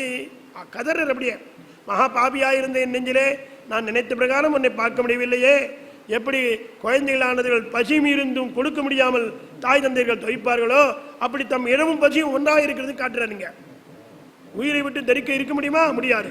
உயிருக்கும் உயிராக இருக்கின்ற உன்னை விட்டு நான் எப்படி தரிப்பேன் ஆவியே என்கின்றார். அதனால அது மட்டுமல்ல, அமுதே, அந்த ஆவிக்கும் அமுதாய் இருக்கின்றாய், போக்கியமாக இருக்கின்றாய், தரிக்க முடியாத ஆரமுதாய் இருக்கின்றாய். ஆரமுதே என்னையாளுடை, என்னை அடிமை கொண்டாய். மயர்வதம் அருளம் அருளி செய்தான் அல்லவா. மயர்வதம் அருளாவது என்ன, நான் உனக்கு அடியவன், நீ எனக்கு தலைவன் என்பதை காட்டிக் கொடுப்பது. அதனால எல்லாவற்றையும் எம்பெருமானுடைய சொரூப ரூப குண விபூதிகள் எல்லாம் அனுபவித்தார் அல்லவா. அப்படிப்பட்ட என்னை ஆளுடை, என்னை அடிமை கொண்ட தூவி புள்ளுடையாய், தூவியம் புள்ளுடையாய் இப்படி மாத்திக்கணும். அழகா நிறைந்த சிறகுகளை உடைய கருத்மன், அதாவது கருணை வாகனமாக உடையவனே, சுடர் நேமியாய் ஒளிமிக்க திருவாயை கையிலே உடையவனே, உனகோலம், இப்படிப்பட்ட உன்னுடைய வடிவழகை பாவியேன், பாவியேயாகிய நான், ஏனென்றால் கண்ணாலும் காதாலும் கேட்க முடியாமல் போனதுனால் பாவியேன் சொல்லுகிறேன் தன்னை. பாவியேன் பாவியாகிய நான் நெஞ்சம் புலம்ப பலகாலும், நெஞ்சம் துடிக்கும்படியாக பலகாலும் கூப்பிட்டும் கதறியும் அர்த்தம். கூப்பிடுதல கையால் கூப்பிடுறதில்ல, கதறது, கூப்பிடுதல் கதறுதல். காணப்பெற்றேன், கண்டு அனுபவிக்க முடியவில்லையே என்று கதறுகின்றார் இந்த இடத்துல. அதாவது எந்த ஒரு விதமான விருப்பமும் உன்னிடம் பெறவில்லையே என்று சுரூபம் பெற்றேன் அல்லையே என்று நம்பிள்ளை இந்த இடத்துல ஆச்சரியமாக காட்டிக் கொடுக்கின்றார். இங்கே கோலமே, அதுக்கு சொல்றான் எம்பெருமான் சொல்வதாக நினைத்து காலந்தான் வரணும், அதுக்கு டைம் வரணும்னு சொல்றான். அது அந்த பாசுரத்தை காட்டார். அதுக்கு முன்னாடி உன்னை எப்படி கண்டுபிடி இன்னொரு பாசுரத்தையும் கதறாருங்க. கோலமே தாமரை கண்ணதோர் அஞ்சன நீளமே நின்று எனதாவிய ஈறுகின்ற சீலமே சென்னி செல்லாதன முன்னிலாம் காலமே உன்னை என்னால் கண்டுகொள்வனே பலகாலும் குவி காணப்பெறேன் உனக்கு கோலமேன்னு சொன்ன முடிச்சிருங்க. உடனே பார்த்தா எம்பெருமான், சுவாமி உமக்கு அபேட்சிதம் நிறைவேறலாம் 1000 பாட்டு முடியணும், அதுக்கு முன்னாடி அதுக்குன்னு டைம் வரணும், வெயிட் பண்ணும் அப்படின்ற மாதிரியாக சொல்றதா இருந்துதான். அதனால இந்த பாசுரத்தை சொல்லுகின்றார். கோலமே தாமரை கண்ணதோர் அஞ்சன நீளமே அடுகுதான் வடிகொண்டா போலே இருப்பவனே தாமரை கண்ணனே, தாமரை போன்ற திருக்கண்களை உடையவனே, ஓர் அஞ்சன நீளமே, அஞ்சனமலை கருப்பாயிருக்கின்ற ஒரு மலை, அஞ்சனமலை மெய்மலை, ஒப்பற்ற அஞ்சனம் போலே நீல நிறத்தை உடையவனே, நின்று எனதாவியை இப்படியாயிருக்கின்ற உன்னுடைய சொரூபத்தை என்னுடைய ஆத்மாவானது ஈர்க்கின்றது, ஈர்கின்ற சீலமே, சீலகுணமே வடிவெடுத்தவனே, சென்னி செல்லாதன முன்னிலாம் காலமே, சென்ற இறந்த காலம் என்ன, வரப்போகிற காலம் என்ன, நிகழ்காலம் என்ன, எந்த முக்காலத்தையும் நீ உன்னாலே நியமிக்கப்படுவன் அல்லவா நீ, சென்னி செல்லாதன முன்னிலாம் காலமே, காலமே என்று எம்பெருமானை சொல்வதற்கு அர்த்தம் காலத்தில் நியமிப்பவன், காலத்தை இயங்கு வைப்பவன் எம்பெருமான். ஆகையாலே காலமே உன்னை என்னால் என்றைக்கு கண்டு அனுபவிப்பேன் என்று கொட்டுகின்றார் இந்த பாசுரத்தை. பார்த்தார் அடியவர்களுக்கு எம்பெருமானை காத்தொள்ளும்படியான உபாயத்தை நன்குணர்ந்தவன் எம்பெருமான். பிரதிகூலத்தை, அதாவது பிறருக்கு ஏற்படுகின்ற விரோதிகள் எல்லாம் போக்குவன். அப்படிப்பட்ட உன்னை நான் என்று சேருவேன் என்று மேலும் காட்டுகின்றான். நீ என்னப்பா எல்லாருக்கும் உதவி பண்ணுவியே என்று கதறுகின்றான் அடுத்த பாசத்தில். கொள்வன் நான் மாவலி மூவடி தாவென்ன கல்வனே கஞ்சன வஞ்சித்து வாழனை உள்வன்மை ஜீர ஓர் 1000 தோல் துணித்த புல்வல்லாய் உன்னை எஞ்ஞான்னு புரிந்துவனே. 1000 பாசுரத்தில் அவாவா சொன்னதெல்லாம் கொட்டேஷன் இருக்குன்னு சொன்னேன். இந்த பாசுரத்தில் மகாபலி சக்கரவர்த்தியின் வாமனன் எப்படி கேட்டானா, கொள்வன் நான் மாவலி அப்படின்னு கேட்டான். மூவடி தா, அது வெளியே கொட்டேஷன், அது ஆழ்வார் வாக்கு இல்லை, வாமனன் வாக்கு. கொள்வன் நான் மாவலி மூவடி தா என்ற கல்வனே, அங்கே இவர் பாசுரம் இவர். கொள்வன் நான் மாவலி மூவடி தா என்ற கல்வனே கஞ்சன வஞ்சித்து வானனை உள்வன்மை ஜீரா ஒரு 1000 தோல் துணித்த புல்வல்லாய் உன்னை எஞ்ஞான்னு புரிந்துவனே. அடியார்களை காக்கும்படியான உபாயத்தை செய்பவன் நீ. ஏ மகாபலியே, நான் மூவடி நிலத்தை ஏற்றுக்கொள்வேன், கொடுப்பாயாக. என்று சொன்ன வஞ்சகனே, வஞ்சகன் அல்லவா அவன், ஆகையாலே என்று கல்வனே கஞ்சனை வஞ்சித்து கம்சனை கிருஷ்ணாவதாரத்தை தொலைத்தாய், பாணனை பாணாசுரனை உள்வன்மை தீர மன உறுதியானது அழியும்படியாக. என்ன மன உறுதி பாணாசுரனுக்கு? சிவன் கார்த்திகை யானும் கரிமகத்தானும் கனலும் முக்கன் மூடியும் ஓடி இவாகட்டெல்லாம் நம்பியிருந்தான். அவளை உறுதியாக இருந்தாலும் இவெல்லாம் காப்பாற்றுவான்னு இவங்கிட்ட சண்டை போடுற போது அந்த உறுதிமொழியானது அழியும்படியாக உள் வன்மை தீர ஒரு 1000 தோல் துணித்தாய், 1000 கைகளையும் துணித்தாய் அல்லவா. அப்படிப்பட்டவன் யார் அவன்? புல் வல்லாய் கருணனை நடத்துபவனே, வாகனனாய் இருப்பவனே, உன்னை ஞான்னு புரிந்தவன், உன்னை எந்த காலத்திலே நான் அடையப் போகிறேன் என்று கதறுகின்றார் இந்த பாசுரத்திலே. அடுத்த பாசுரத்திலே உன்னுடைய குணங்களுக்கு தோற்று உன்னை காணப்பெறாமையினாலே நான் இன்னும் எத்தனை காலம் தொழில் பண்ணப்பா, ரொம்ப கஷ்டமாக இருக்கு என்னால், எவ்வளோன்னு சொல்கிறது. முதல் பத்திரியே பரத்தத்தை பற்றி உயர்வன்னு சொன்ன உடனேயே முடியல, அவரால் பார்த்தார். 3 பருவம் சேவிச்சாச்சு, இன்னும் பெருமாள் தம்பில்ல. இனிமேல் நான் காதில் நாராயண சப்தம் விழாத இடத்துக்கு போய் உட்காண்டணும். ஆழ்வார்த்தன்னைக்கு விட்டுட்டோம், வெளியில் வந்துட்டாராம். போனார், ஒரு குட்டிச்சவர் இருந்தது, அதன் கீழே உட்காந்து, நல்ல வெயில், அங்கே உட்காந்துட்டார். இனிமேல் நம்ம பகவன் நாமத்தை மறந்தோன்னு உட்காந்துட்டார். இனிமேல் சொல்லக்கூடாது, ஏன்னா வரல, எவ்வளோ கூப்பிடுறது, நம்ம மாதிரி மனுஷனாக இருந்து அவர் சொல்கிறார். அந்த இடத்துல திடீர்னு ஒருத்தன் வந்து பெரிய சுமையை தூக்கின்னு வந்து அந்த இடத்துல சுமை தாங்களை வச்சு நாராயணா அப்படின்னு வைக்கிறான். அவன் சுமைக்கு அந்த போக்கு வீடாக வச்சா உண்டு. செல்வநாரணன் என்ற சொல் கேட்டுமே இவர் அறியாமையே பாட்டு வந்து திரு வாய்மொழி. அந்த மாதிரியாக உன்னை எத்தனை நாள் கூப்பிடுவேன், நான் எத்தனை நாள் கூப்பிடுவேன்னு கட்டுறேங்க. பொருந்தியனா மருதிடே போயாயம் பெருந்தகாய் உன் கடல் காணிய பேதுற்று வருந்தினான் வாசகமாலை கொண்டு உன்னையே இருந்திருந்து எத்தனை காலம் புலம்புவனே. பொருந்தியமா அந்த கிருஷ்ணாவதாரத்திலே ஒன்றோடொன்று பொருந்தி இருந்தது இந்த மரங்கள், மருத மரம் ரெண்டும். அதன் நடுவே தவழ்ந்து சென்று அவற்றை தள்ளி முறித்தாயே. அப்படிப்பட்ட எம்பெருமானே, உனகழல்கள் அடியேனானவன் உனகழல்கள் உன் திருவடிகளை காணும் பொருட்டாக ஈடுபடுகின்றேன். பேதுருன்னா ஈடுபடுதல், உன்னுடைய இன்வால்மெண்ட். பேதுருகின்றேன், ஈடுபாடு உடையனாய் வருந்தி துக்கித்து வாசகம் மாலை கொண்டு பலவிதமான பாற்களை எல்லாம் சொல்லிக்கொண்டு உன்னை இடைவிடாமல் துதிக்கின்றேனே. எவ்வளவு நாள் நான் கதறுவேன், எவ்வளவு நாள் நான் கதறுவேன், புலம்புவேன். நீங்க சொல்றாரு, புலம்புவேன் கதறுவேன் நான் என்று சொல்லுகின்றார். பார்த்தான் எம்பெருமான் இந்த திருவாய்மையிலே இப்படிப்பட்ட சொன்னதுக்கு மேலாக இந்த இடத்துல பயனுரைக்கும் பாசுரமாக சொல்லி முடிக்கிறார். ஏன்னா 1000 பாட்டு ஆணவம் இருக்கு. அதனால புலம்பு சீர் பூமி அளந்த பெருமானை நலங்கொள் சீர் நன்குருகூர் சடகோபன் சொல் வளங்கொண்ட 1010 இலங்குவான் யாரும் யாவரும் ஏறுவர் சொன்னாலே.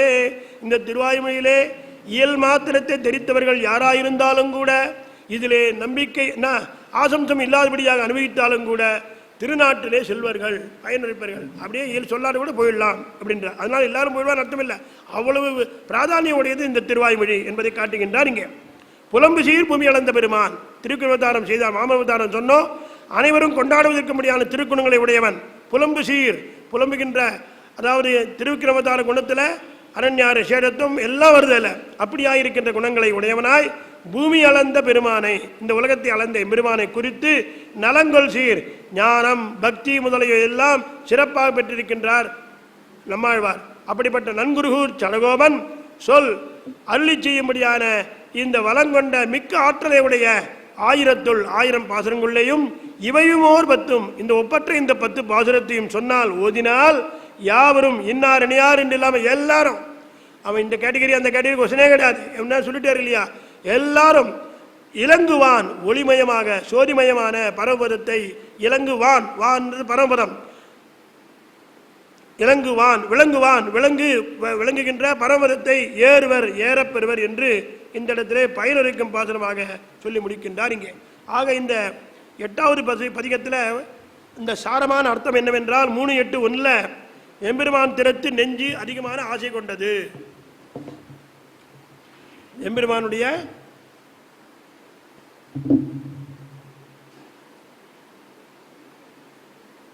நெஞ்சு அதிகமான ஆசை கொண்டது. 3:8:2 துன்பத்தை போக்கும்படியாகி தனக்காக்கும் தன்மையன் எம்பெருமான்.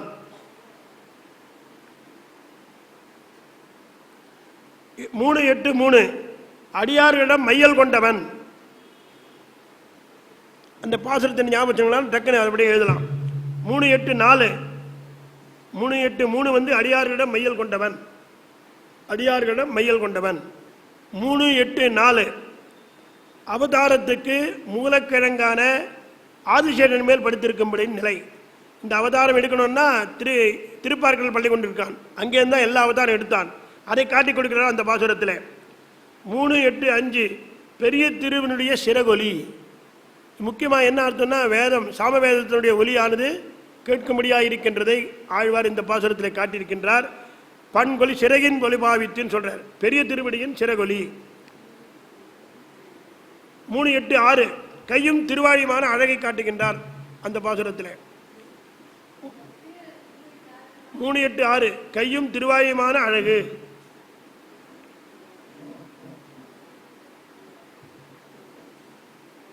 3:8:7 அடியார்களுக்கு எளியனாய் இருக்கின்றான், அழகுடையனாம் இருக்கின்றான் என்பதை காட்டுகின்றார் இங்கே. 3:8:8 அனுபவிக்க முடியாத அழகை உடையவன், எல்லோரும் அனுபவிக்க முடியாத அழகை உடையவனாக இருக்கின்றான் என்பதை காட்டுகின்றார் இங்கே.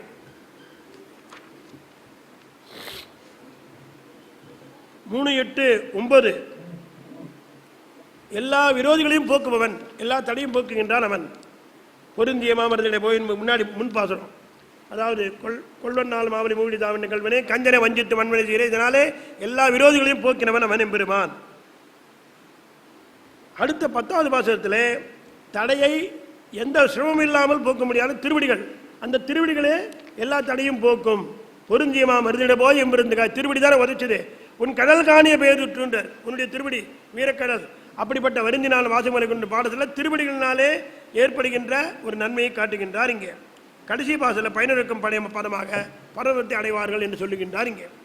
அடுத்ததாக மேலே அந்த பாசம் நடத்தலான்னு இருக்கிறேன். கொஞ்சம் உங்களுக்கு எவ்வளோ நடக்கட்டும். இப்படி ஆழ்வார் சில சமயத்தில் எம்பெருமானை கண்டபோது உண்டபோது ஒரு வார்த்தையும் உண்ணாத போது ஒரு வார்த்தையும் சொல்லுவார். 10 பேர் உண்டிறேன்னு சொல்கிறார் சீவசம்பட்டு. அந்த மாதிரியாக சந்தோஷமான சமயத்தில் ரொம்ப ஆச்சரியமாக சொல்வார். எம்பெருமானை காணாத சமயத்தில், மனக்கண்ணாலே காணாத சமயத்தில் வருந்துவார். இப்படியாக இருந்து சம்சாரிகளுடைய இழவுக்காகவும் வருந்துகிறார், உபதேசமும் பண்ணுவார். இப்படி தம்முடைய கிளேசங்களுக்கும் கதறினார். அடுத்த திருவாய்மொழி சொன்னால் விரோதம் எது என்ற திருவாய்மொழி போகணுமா போருன்றாளா சொல்லலை, பூமா சொன்னாலா, பூமா சொன்னாலா, முடிச்சு சொன்னாலா? சரி, எனக்கு ஒன்றும் இல்லை, பாட முடிக்கணும் பார்த்தேன். சரி, இன்னொரு 5 நிமிஷம் முதல்ல நீங்கள் இதை எழுதிக்கல. 3:7 எழுதுங்களா? 3:7 இருக்கிற சாரமான அர்த்தத்தை சொல்லியிருக்கேன். பயிலும் சுடரொளி மூர்த்தி என்ற 10 பாசுரத்தினுடைய அர்த்தத்தை சொல்கிற பொழுது பாகவதர்கள் வரையிலான அடிமைத்துணை தான் முக்கியம்னு சொல்கிறார் அந்த பதிகத்தில். அதில் எம்பெருமானுடைய குணங்களை 10 குணங்களை காட்டுகின்றார். அப்படி காட்டும் பொழுது பாகவதர்கள் எப்படிப்பட்டவர்கள் என்றால் ஆழ்வார்களுக்கு தலைவராக இருப்பவர்கள். 3:7:1 பாகவதர்கள் ஆழ்வார்களுக்கு தலைவராக இருப்பவர்கள். 3:7:2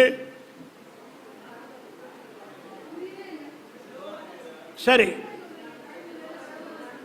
சரி அப்படின்னா சரி, பாகவதர்கள் ஆழ்வார்களுக்கு தலைவர்கள். பழகிக்கணும். 3:7:2 அவதார திருமேனியில் ஈடுபாடுடைய, புரியலையா? எம்பெருமான் அவதாரம் பண்ணுறான், அந்த திருமேனியிலே ஈடுபாடுபவர்கள் பாகவதர்கள். கொஞ்சம் பேருக்கு இது பிடிக்கும், கண்ணாடி பல்லக்கு பிடிக்கும், இந்த மாதிரி நிறைய இருக்கு இல்லையா ஒவ்வொருத்தருக்கும். அவதார திருமேனியில் ஈடுபாடுடைய பாகவதர்கள் ஆழ்வார்களுக்கு தலைவர்கள். 3:7:2 3:7:3 எம்பெருமானை விண்ணாட்டில் உள்ளவர்களும், விண்ணாட்டுனா பரமபதம், மண்ணாட்டில் உள்ளவர்களும், இந்த உலகத்தில் இருப்பவர்களும் மேல் விழுந்து அனுபவிக்கும் அளவிலே பாகவதர்கள் ஈடுபாடு. இதை காட்டுகின்றார் 3:7:3. எம்பெருமானை விண்ணாடும் மண்ணாடும் மேல் விழுந்து அனுபவிக்கும் அளவிலே பாகவதர்கள் ஈடுபாடு. இதுதான் அந்த பாட்டினுடைய கருத்து. 4வது பாசுரம் 3:7:4 எம்பெருமானுடைய ஆபரண அழகிலே ஈடுபட்ட பாகவதர்கள் ஆழ்வாருக்கு தலைவர்கள். எம்பெருமானுடைய ஆபரண அழகிலே ஈடுபட்ட பாகவதர்கள் ஒவ்வொருத்தருக்கும் ஒவ்வொரு விதமான கேட்டகரி பண்ணுறார். கொஞ்சம் பேர் திருமேனி வணங்குறா, கொஞ்சம் பேர் அவதாரத்தை வணங்குறா. அப்படி இருக்கின்ற பாகவதர்களை கிளாஸிஃபை பண்ணுறார். எல்லாரையும் விடக்கூடாது அப்படின்றதுக்காக ஆழ்வாருக்கு பெரிய தலைவர்கள். 3:7:5 எம்பெருமானுடைய என்ன எம்பெருமானுடைய பெருமையை பிதற்ற வல்லாரை பிதற்றும் பாகவதர்கள் ஆழ்வாருக்கு உதவி செய்வார்கள். ஒரு திவ்யதேசத்துக்கு போகிறோம், பாகவதர்கள் நம்மளுக்கு உதவி பண்ணுறா, இன்னும் சுவாமியை தலை அம்சம் பண்ணி தரார் அப்படின்ட்டு ஆழ்வாருக்கு உதவி செய்பவர்கள் சுவாமி எங்களுக்கு தலையை பண்ணி கொடுன்னா பண்ணி கொடுக்குறாவா இல்லையா? இதெல்லாம் அவளுடைய பாகவதர்கள் தெரிஞ்சதுனால தானே இதெல்லாம் ஏற்படுறது. 3, 7, 6 வடிவழகை அனுபவிப்பிக்கும் வடிவழகை அனுபவிப்பிக்கும் அப்படின்னா நம்மாலே அனுபவிக்கும்படியாக செய்தல் அர்த்தம். வடிவழகை அனுபவிப்பிக்கும் பாகவதர்கள் காப்பாளர், ரட்சகன் சம்ஸ்கிருதத்தில், தமிழில் காப்பாளர். They will safe quarters. அவகிட்ட நம்ம போயிட்டு போனால் அவளே எல்லாம் பண்ணி கொடுக்கலாம். ஒரு ஊருக்கு போகிறோம், ஒன்றும் குறவில் சொல்ல நீர் வாரோம் அப்படின்னு சொல்லி இறங்கின உடனே அவளே எவ்வளோ காரியம் பண்ணுறா. நிறைய பாகவதர்கள் பார்த்துட்டுருக்கோம். அடுத்ததாக 3, 7, 7 பாகவதர்கள் நித்திய கைங்கரியத்தை கொடுப்பவர்கள்.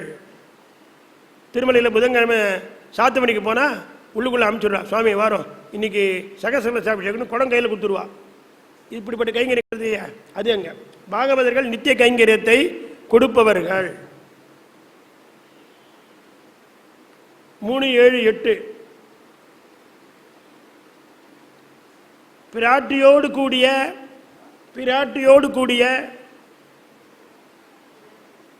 பிராட்டியோடு கூடிய எம்பெருமானை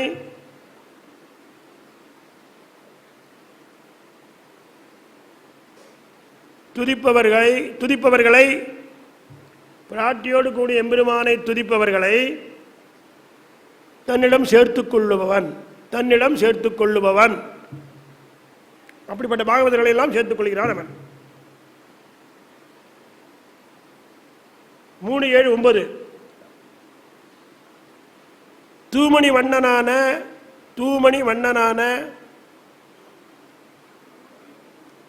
வண்ணனான எம்பெருமானை அனுபவிக்கும் பாகவதர்கள்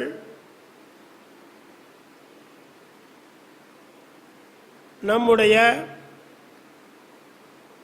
3 தலைமுறை தலைவர்கள்.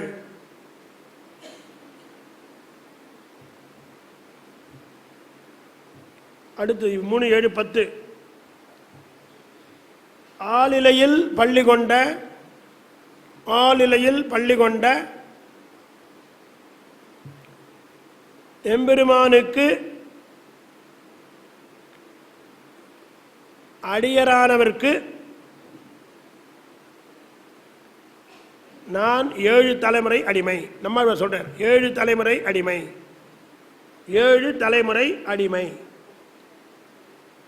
அடுத்ததாக 3, 7, 11 இந்த பதிகத்தை அறிந்ததனால் பிறவி விடுதல் ஏற்படும் என்பதை காட்டிக் கொடுக்கின்றார்.